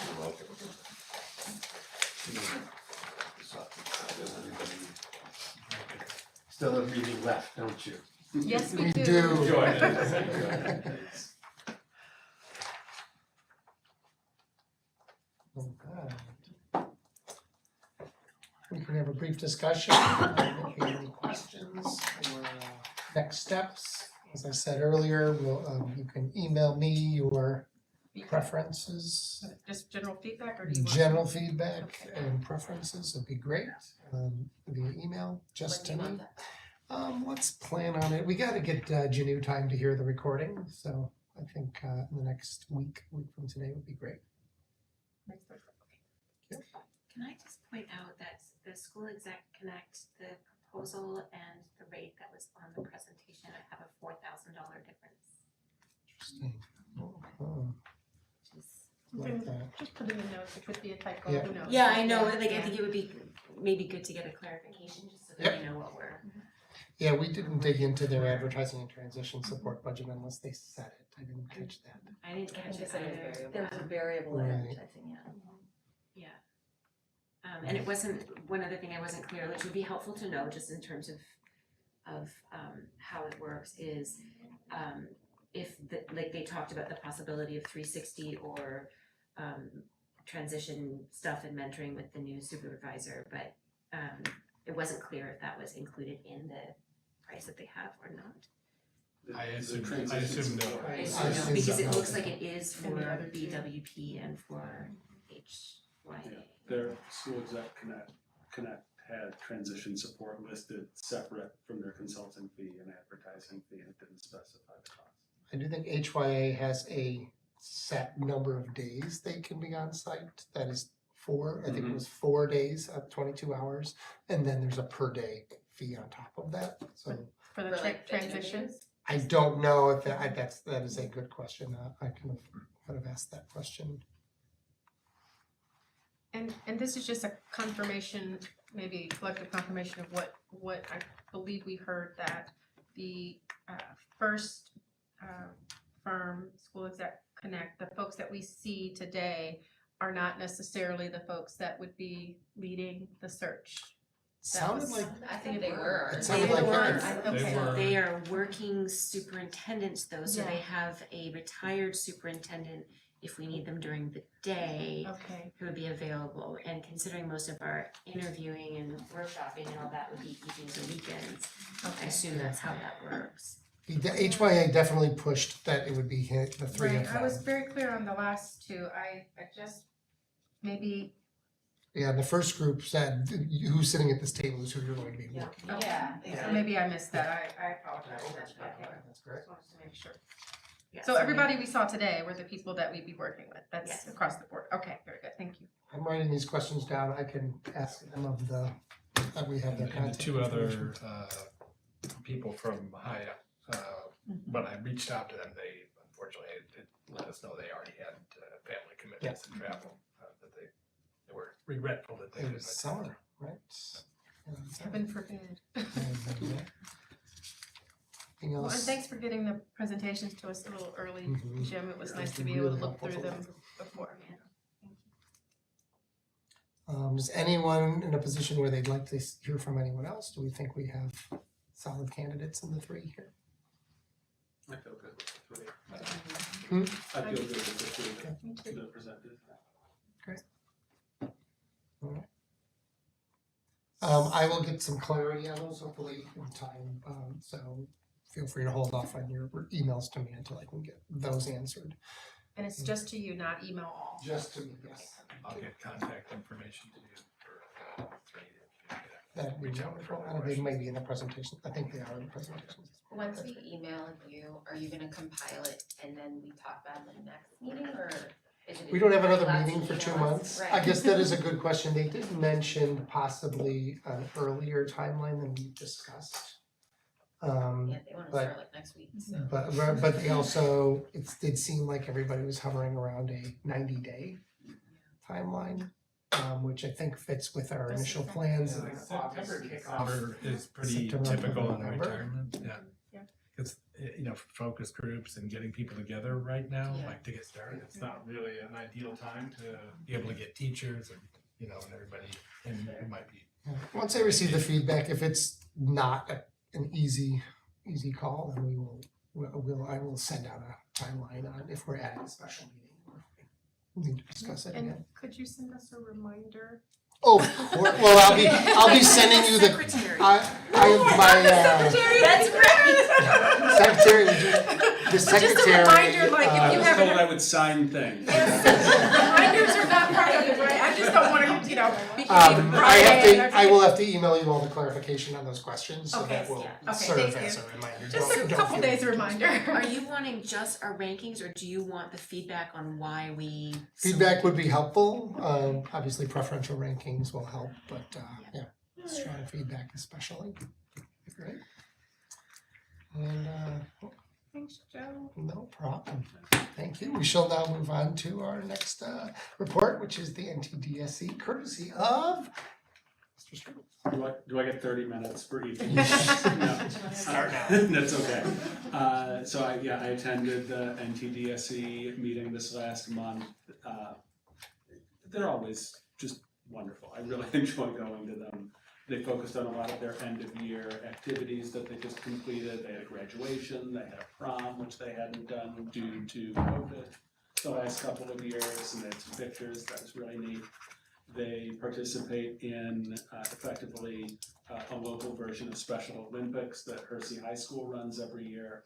They have all kinds of pictures and videos from that. And one of the reasons they participate so heavily in that, along with the benefit for the students and staff, is that they feel very strongly that the students at Hersey who helped organize it and run it, that it's a really good entry for them, introducing them to the concept of special education as a profession. And I had not really considered it from that perspective. I thought that was really cool. And both the summer program and NTDSE in general are seeing a bit of a boom in their enrollment. They not had to, but they were kind of happy to use Edison as a satellite site over the summer. The construction's going along well. Overall, it was a very positive meeting. It was fun. So I don't know if anyone has any questions, but Did you bring us any prom photos? I did not. They did not distribute prom photos. Yeah. If you want to be the alternate next to June, I'm sure that they will let you in. Is that such a thing? Is that alternate? There could be.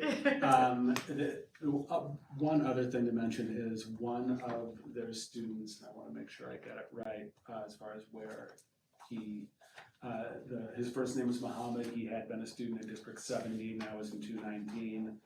Received an award for how he has used adaptive communication equipment to interact at his school and out in the community. And there was an award presentation, which again, they did not share the video. It was a really cool video. And they just do amazing stuff there. And That's great. yeah, I don't get tired of hearing about it. Any other questions besides prom videos, which I disappointed you all? No, I think we're good. Then we shall move on to Jeff's NRED report. Yeah, and so that was not as charming as they said as NTDSE, but the relatively new state superintendent, Tony Sanders, presented. And it was really just more of a personal, here's who I am, here's what I'm hoping to accomplish. Definitely made me feel a little old, that I appreciated him saying when he was a kid that when he grew up, he wanted to be the next Johnny Fever from WKRP. Yeah, that was a reference I didn't really expect. They then, after that, talked about the executive board. They had a number of vacancies that just got filled. One of those was filled by a local board member from a nearby Skokie district. They talked about some of the legislative achievements this last legislative session. The ones that seemed of particular note to us are mandated training and professional development reform, going to a 5-year training cycle. Mandated trainings will now count toward a 120-hour professional development requirement. So that seemed like just a good common sense fix, and they were very proud of that. There is now a requirement for a data sharing agreement between high schools and community colleges. won't really affect us at this level as much, but it's, I think it'd be very valuable, just in general, for students as they're looking into post-high school education, because it cuts through a lot of the red tape and nonsense of trying to get credits and get them transferred over. And then last is a bill that passed that will provide protection for children if they are required to testify in dismissal hearings for teachers or educational staff, because they had no such protections before. So children were in situations where they would have to be in a judicial or quasi-judicial proceeding with no supports, no protections, facing the person who had been inappropriate or abusive toward them. And so now there are measures in place to protect the kids. Again, an added initiative, which was great to hear. That's great. Any other questions? Like, who's Johnny Fever? Look it up. You would know Howard Hessman. Children of the '80s would know Howard Hessman from his follow-up show, Head of the Class. As long as we don't sing the theme to the. At 8:57, and we're going into a budget presentation. Yeah. I'm not asking about it. Thank you for anticipating our warm introduction of Ryan Berry. But I might look at TV Land to see if I can find some reruns. Mr. Berry, you're up next. We now have the tentative 23-24 budget. Dazzle. Thank you for having me. Dr. Sullivan, thank you for not asking the question, because I know you can't wait for this. We do have. You're very efficient though, so it's good. I do my best. Thank you for having me. I'm here to present the tentative budget for next year, 2023-2024, which is scary to think about. But it's already the middle of June tonight officially, so here we go. Thinking of next year, some of the financial priorities, we want to continue the district-wide professional development that we've been doing over the past few years, kind of increasing and moving our teachers along to try and increase their overall development. Obviously, we've got a big renovation project at James Stenson. Property taxes are always a financial priority, and as you will see in later, our action items is adopt a new K-8 science curriculum with our new science teachers at the elementary level. Is also a big financial priority this year. Kind of getting big, broad picture of the graph, looking the darker blue or the darker color on the left under each section is where we begin the year, or projected to begin the year, and then the lighter blue on the right is where we look to end the year. Overall, we are looking at about an $11 million deficit for the year. A majority of that, about $8.5 million, is capital projects. We don't get to ask for extra money because we have a big capital project. We kind of work down our fund balance, which is where you can kind of see a large transfer out of working cash, about $7.5 million is planned for this year. We do have a little surplus in our O&M and capital projects funds that we'll be able to spend down as well, so we don't need to move or shift the entire $8.5 million, but that's where the majority is from.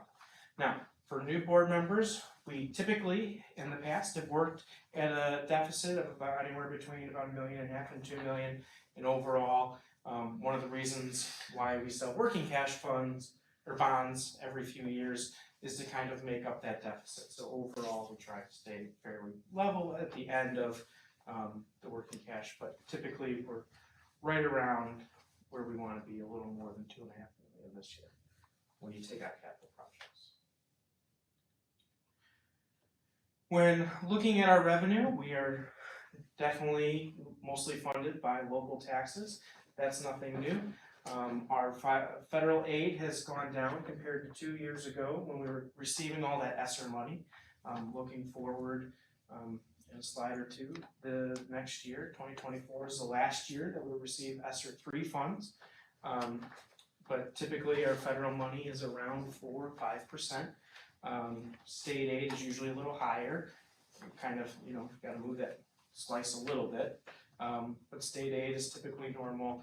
We're looking at fairly stable revenues for state aid. Local and interest is about the same too. As I mentioned, property taxes are where most of our money comes from. For 2023, which we will see in the fall, we were able to increase the levy by 5% again. That is insane. As I don't know if you mentioned last fall when we did the levy, that was the first time we were over 5% since like 91 or something like that. So the fact that it happened 2 years in a row just kind of shows the cost of inflation and where we're headed. The average over the last 5 years is 3.12 when you add in those two 5%. When I looked back at 2 years ago, before the 5%, we were at 1.65. So, I mean, 2 years of 5, definitely push it up. Collection rates are still holding at 98% overall, which is great, especially when we forecast that out there. There are obviously refunds and things like that, which we had in 2023. So far, we've been charged over $430,000 in refunds. Again, that's not us writing a check back out, but it's basically our revenue deducted every year from those taxes for a multiple of reasons. We still are fighting cooperatively with other Niles Township governments to try and reduce a lot of those tax appeals, but it's just kind of where we are as a government agency. You have to pay, it's part of the system. However, that local kind of consortium or co-op that fight those taxes have saved over 1.5 million for the district. So we continue to do those with costs shared amongst the library, the park district, the high school district. It really minimizes our exposure for those large costs and tries to keep our revenue at home where it should be. New growth is another part of new taxes, property taxes. 2 out of the last 3 years it's been 0, which has really affected our chances to increase our levy without affecting our current local taxpayers. New dollars coming in, we're able to increase it more. The average over the last 5 years has been about $1 million. Before it was a little over $1.5 million, right around 2, but those 2 years of 0 really hurt.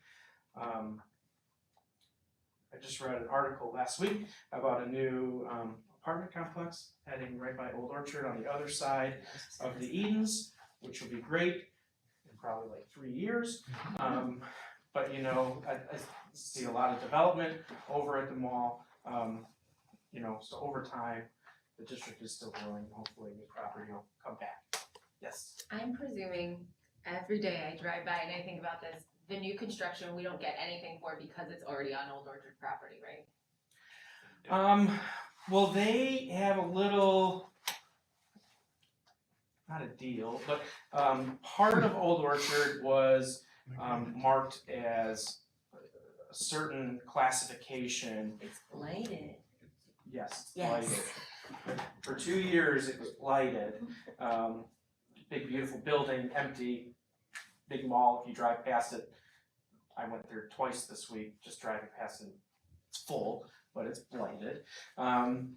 So that section is kind of reclassified and is taxed a slightly lower amount. So it might be considered new property like in 10 years when it kind of rolls off that classification. It's not quite classified as like a TIF, so it's more beneficial for the school district that it was blighted and not put in a TIF, that one little section. Also, new property is very tricky in Cook County. The example I like to give when talking about it is, if you buy a house and it's a tear down, if you completely tear down everything, even the foundation, then it's new property. If that house just so happens to keep the foundation, or if it had a basement with the foundation and you don't touch that, you just kind of build up or redo everything, that's not new property. It'll be reassessed to get a higher value, but it's not new property. So I don't think it'll be counted as new property, but hopefully it's reassessed and eventually gets raised. So, a long explanation. What I ab- appreciate it. Yeah, right, what about the new Chase Bank at the grocery Oh, in the store parking across the lot. street from the orchard? Right, that's what I have they're not. building it in the parking lot, so. Yeah. Yeah. In the The corner of the Jewel- old Navy parking lot, Yeah. there will To be be a bank. new. Yeah, Jewel. Oh, so that isn't, so like a few years ago when they did, like Chick-fil-A, the Bank of Chick-fil-A, the America. Culvers in the parking lot, that was all considered new property. Great. So any new buildings. Oh, the new dental clinic, right, that's going up too, look at that. Where? What is it? Church in Crawford, there's a new dental clinic that's going up, it's a funky, Oh. really, right beside the synagogue. Yeah, Oh, that's what that is? That's a dental clinic. Church and Crawford. yeah, I saw, Shaped like a tube. I've always wondered what that was. It's a I dental wonder- clinic. I wondered what thought it was was too. gonna be I just sent a note over to James Johnson, like, what is that? Dental clinic. It was supposed to be condos, which would have been even better for. Yeah, that's what I thought. But But apparently the that fell Dunkin' through. drive-through is not new property, in case you're. Yeah. Nonetheless, we have So the some dental things clinic coming is in the nice works. because that'll be considered a commercial property and Yeah. hopefully reduce the homeowner, tax base a little bit, but yeah, kind of strange, okay, anyway, There you go, sorry. that's good. I digress. As previously mentioned, federal revenue is going to be basically almost the same, projected to be the same for next year. Title grants are expected to increase a little bit, IDA funds are expected to increase a little bit, however, we still don't know what that's gonna be next year. They haven't told us yet. ESSER money, as I said before, this is the last year that we're receiving ESSER money, which funds a few of our specialists as well as other professional development and other programs. And then food service reimbursements level off. There was a slight decline, I wanna say slight, there was a fairly major decline in food service reimbursements this year from the previous year. Because remember, the previous year, the federal government made everybody free and we were getting reimbursed for everybody, so Mhm. slight decline. Can I ask a quick question about that? Mhm. I know you were, had been talking to one of our constituents about some grants that are available for getting everybody free lunches. Was that something that, was being pursued? We did look into that,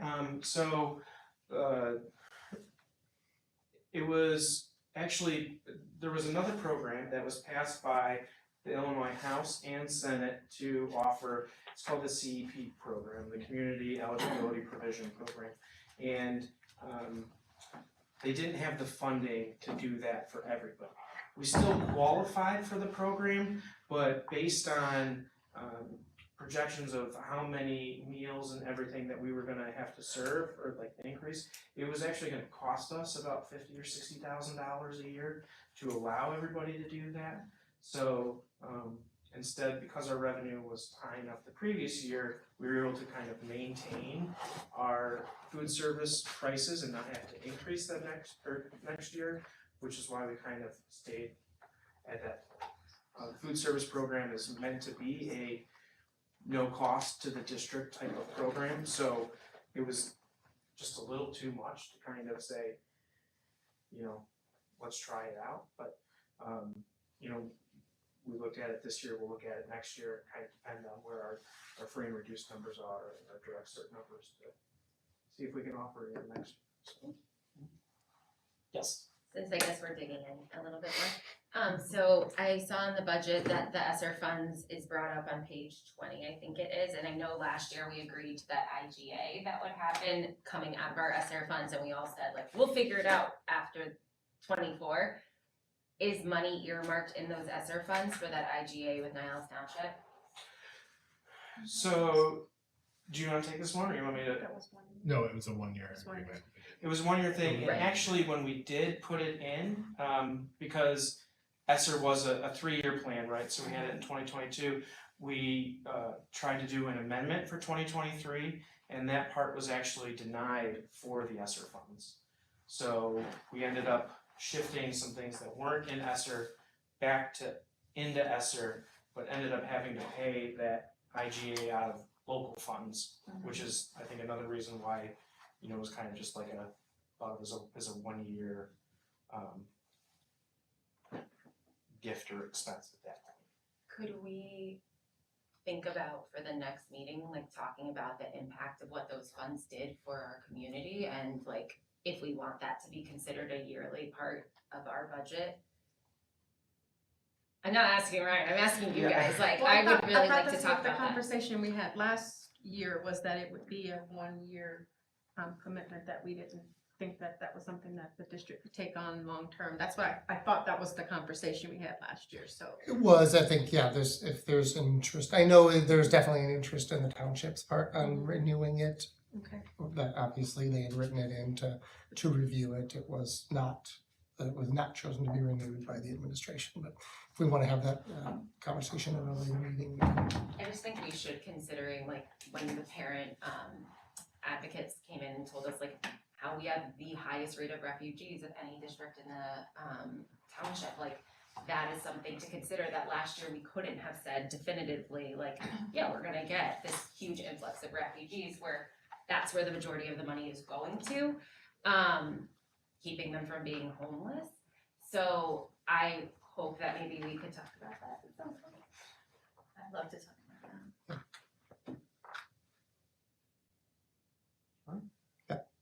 That can absolutely be in a future conversation. Like put on for discussion for next meeting, so that will be up. I think we'd want the administration, we could have a conversation with the administration and see if that's something that. That's doable, if you wanna talk about it in August. Cause we don't have a meeting in July, so that. Right. gives Right. more time. But before the budget's like final and Yeah. all that. A pre-budget conversation for sure. Other local revenue, interest income is projected to be at 1.75%, which is stable from this year's student fees, lunch revenue, the EL Parent Center revenue expected to all be fairly stable from last year compared to last year to this year. State factors, they continue to pay their bills. Like I said, I think in the fall, you know, the state has been doing a good job. We've had evidence-based funding for the past few years. We are still a tier 4 district, which means we're not getting large increases in EBF like other districts, but they've actually held it hold harmless, and we've allowed and maintained the same amount over the past few years, so at least they're not decreasing it. And then categorical grants are very small, because most of them were moved into EBF, but we still get a few smaller ones in transportation, paying the majority of our special ed transportation costs. Budget by expenditures. We are in the people business. Again, when you increase the capital costs, 6% is definitely not accurate. But why that is. Very odd. Salaries and benefits typically takes up about 75 or 80% of our revenue. Capital should be about 20% there. So when capital gets a bigger piece, everything else shifts. But for the most part, we are in the people business. A large portion of the budget is salaries and benefits for our employees. Speaking of employees, licensed staffing changes. We do have additional science teachers that I mentioned. We're adding a few EC teachers, a new psych, increasing our art FTE. So those are a majority of the changes. Classified changes, potentially 1 or 2 new bus drivers based on new ECC program. Overall TA staffing and custodial staffing is all relatively the same. Overall total salary costs are increasing 6.9%, and that is kind of looking at those new additional staff members, and that's a very large portion of that increase.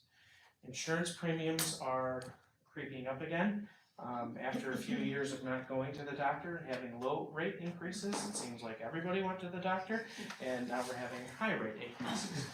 Overall though, the budget is only increased 0.4%, and that's just based on, we've had a lot of new staff members over the last few years. They're younger, some of them are still able to take their parents' insurance, so our overall insurance costs aren't going up, but employees are paying a higher rate, a higher percentage.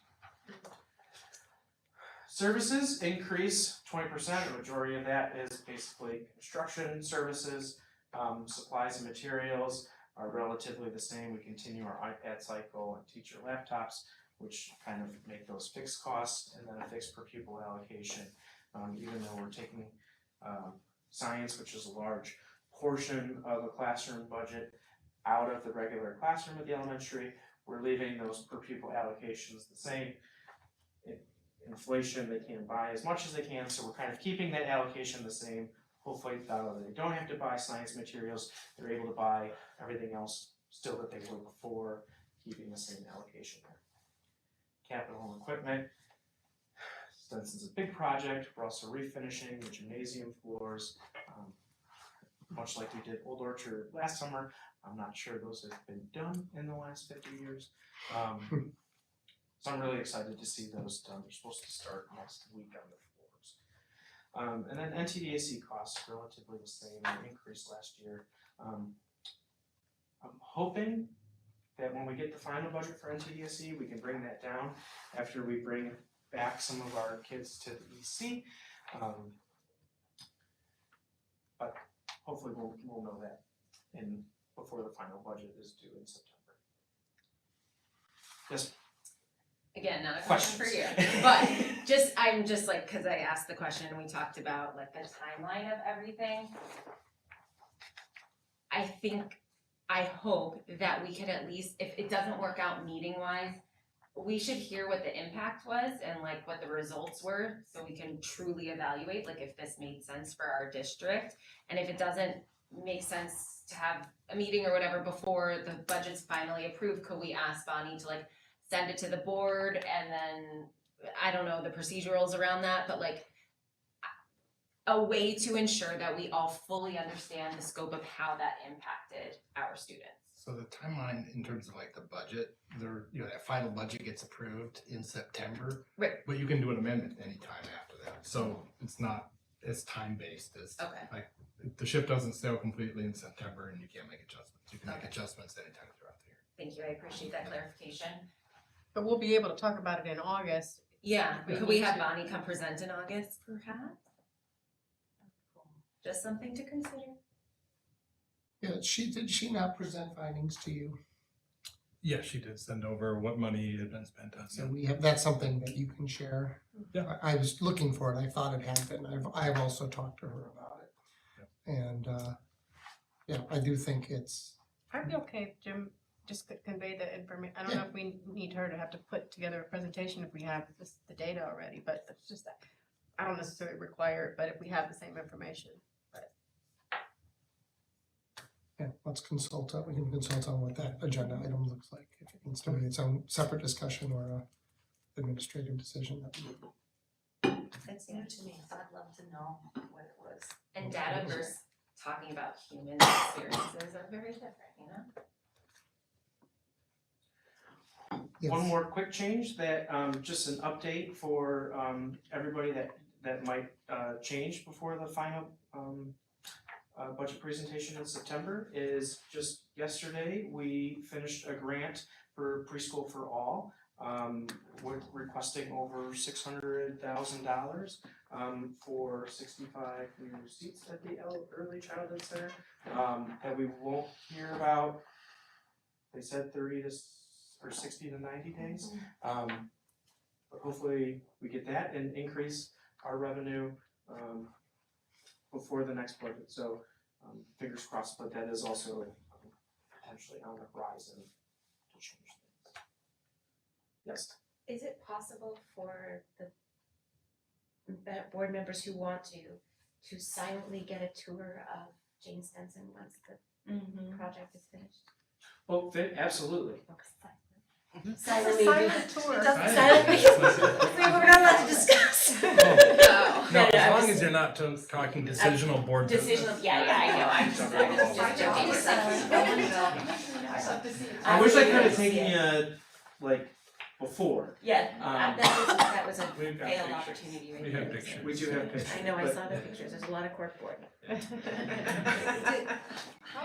how, I don't know, maybe this is a dumb question, you've already talked about this or seen it, but how granular do we get to see like the budget for the build and where things are going to what things for the Jane Stenson building improvements? Cause I know you guys talked about. That was, it should be in the previous It's in there? agenda, yeah, I think if you, right, that you was. send Yeah, Did I in see that? the, Cause I know before I was on the board, you talked about solar and other kinds of things that would maybe lower electrical, maybe some lowering water usage and other kinds of environmental things as the building improves.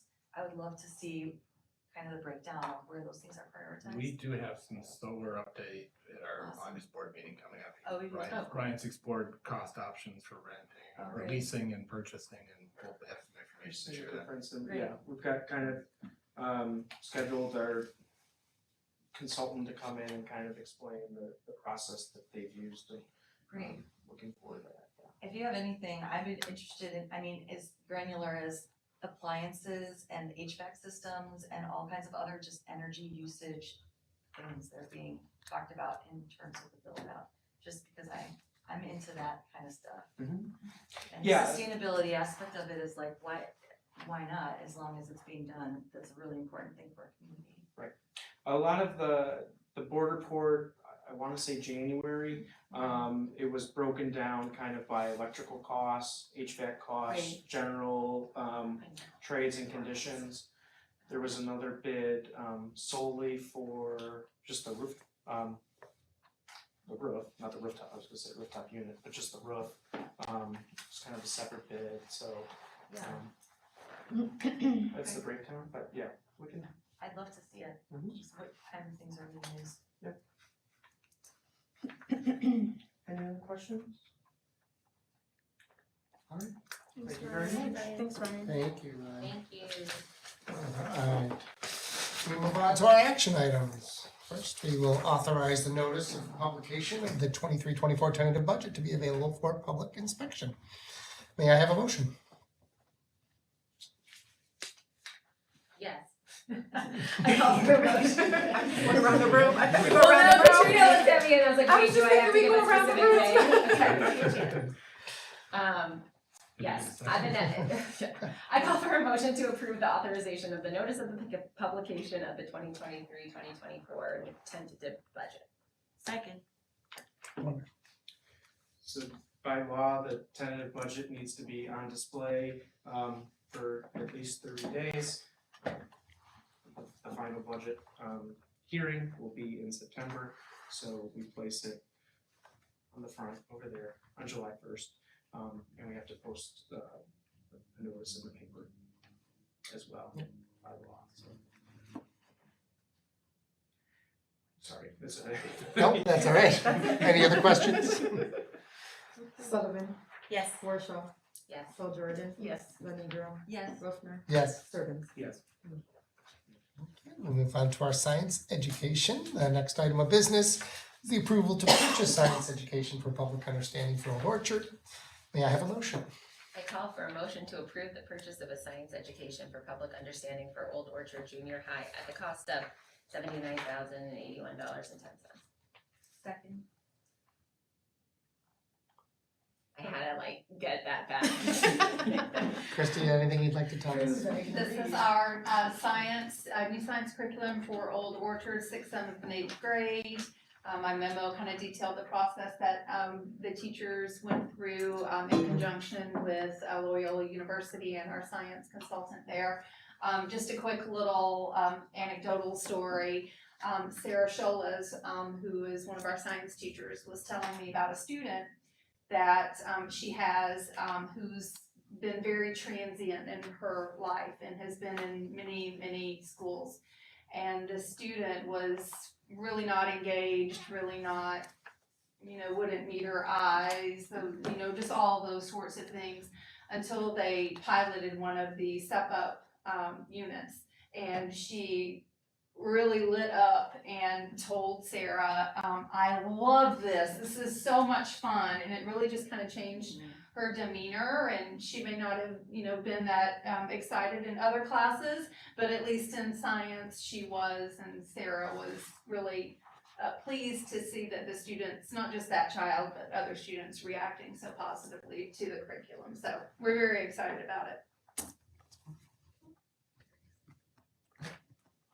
Any questions? Warshaw, Yes. Bell Jordan, Yes. Lenegro, Yes. Ruffner, Yes. Sturbins, Yes. Sullivan. Yes.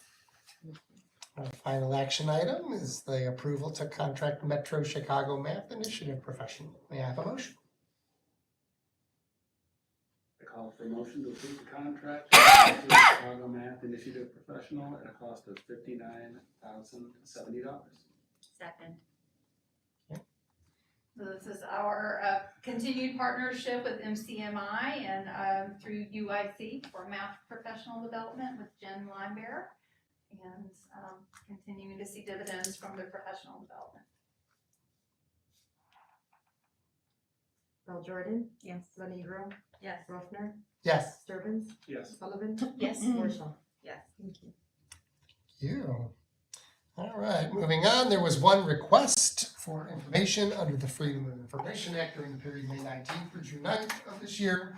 On June 1st, the district received a request from Adam Zelizer of the University of Chicago, requesting whether the board voted to support or oppose each of the IASB resolutions and the votes of specific members from 2018 through 2022.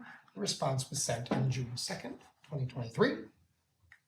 If there is no further business to come before the board, I call for a motion to adjourn. So moved. Second.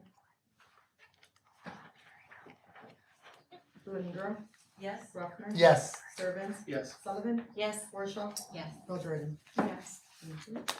Thank you. Let us know if that camera is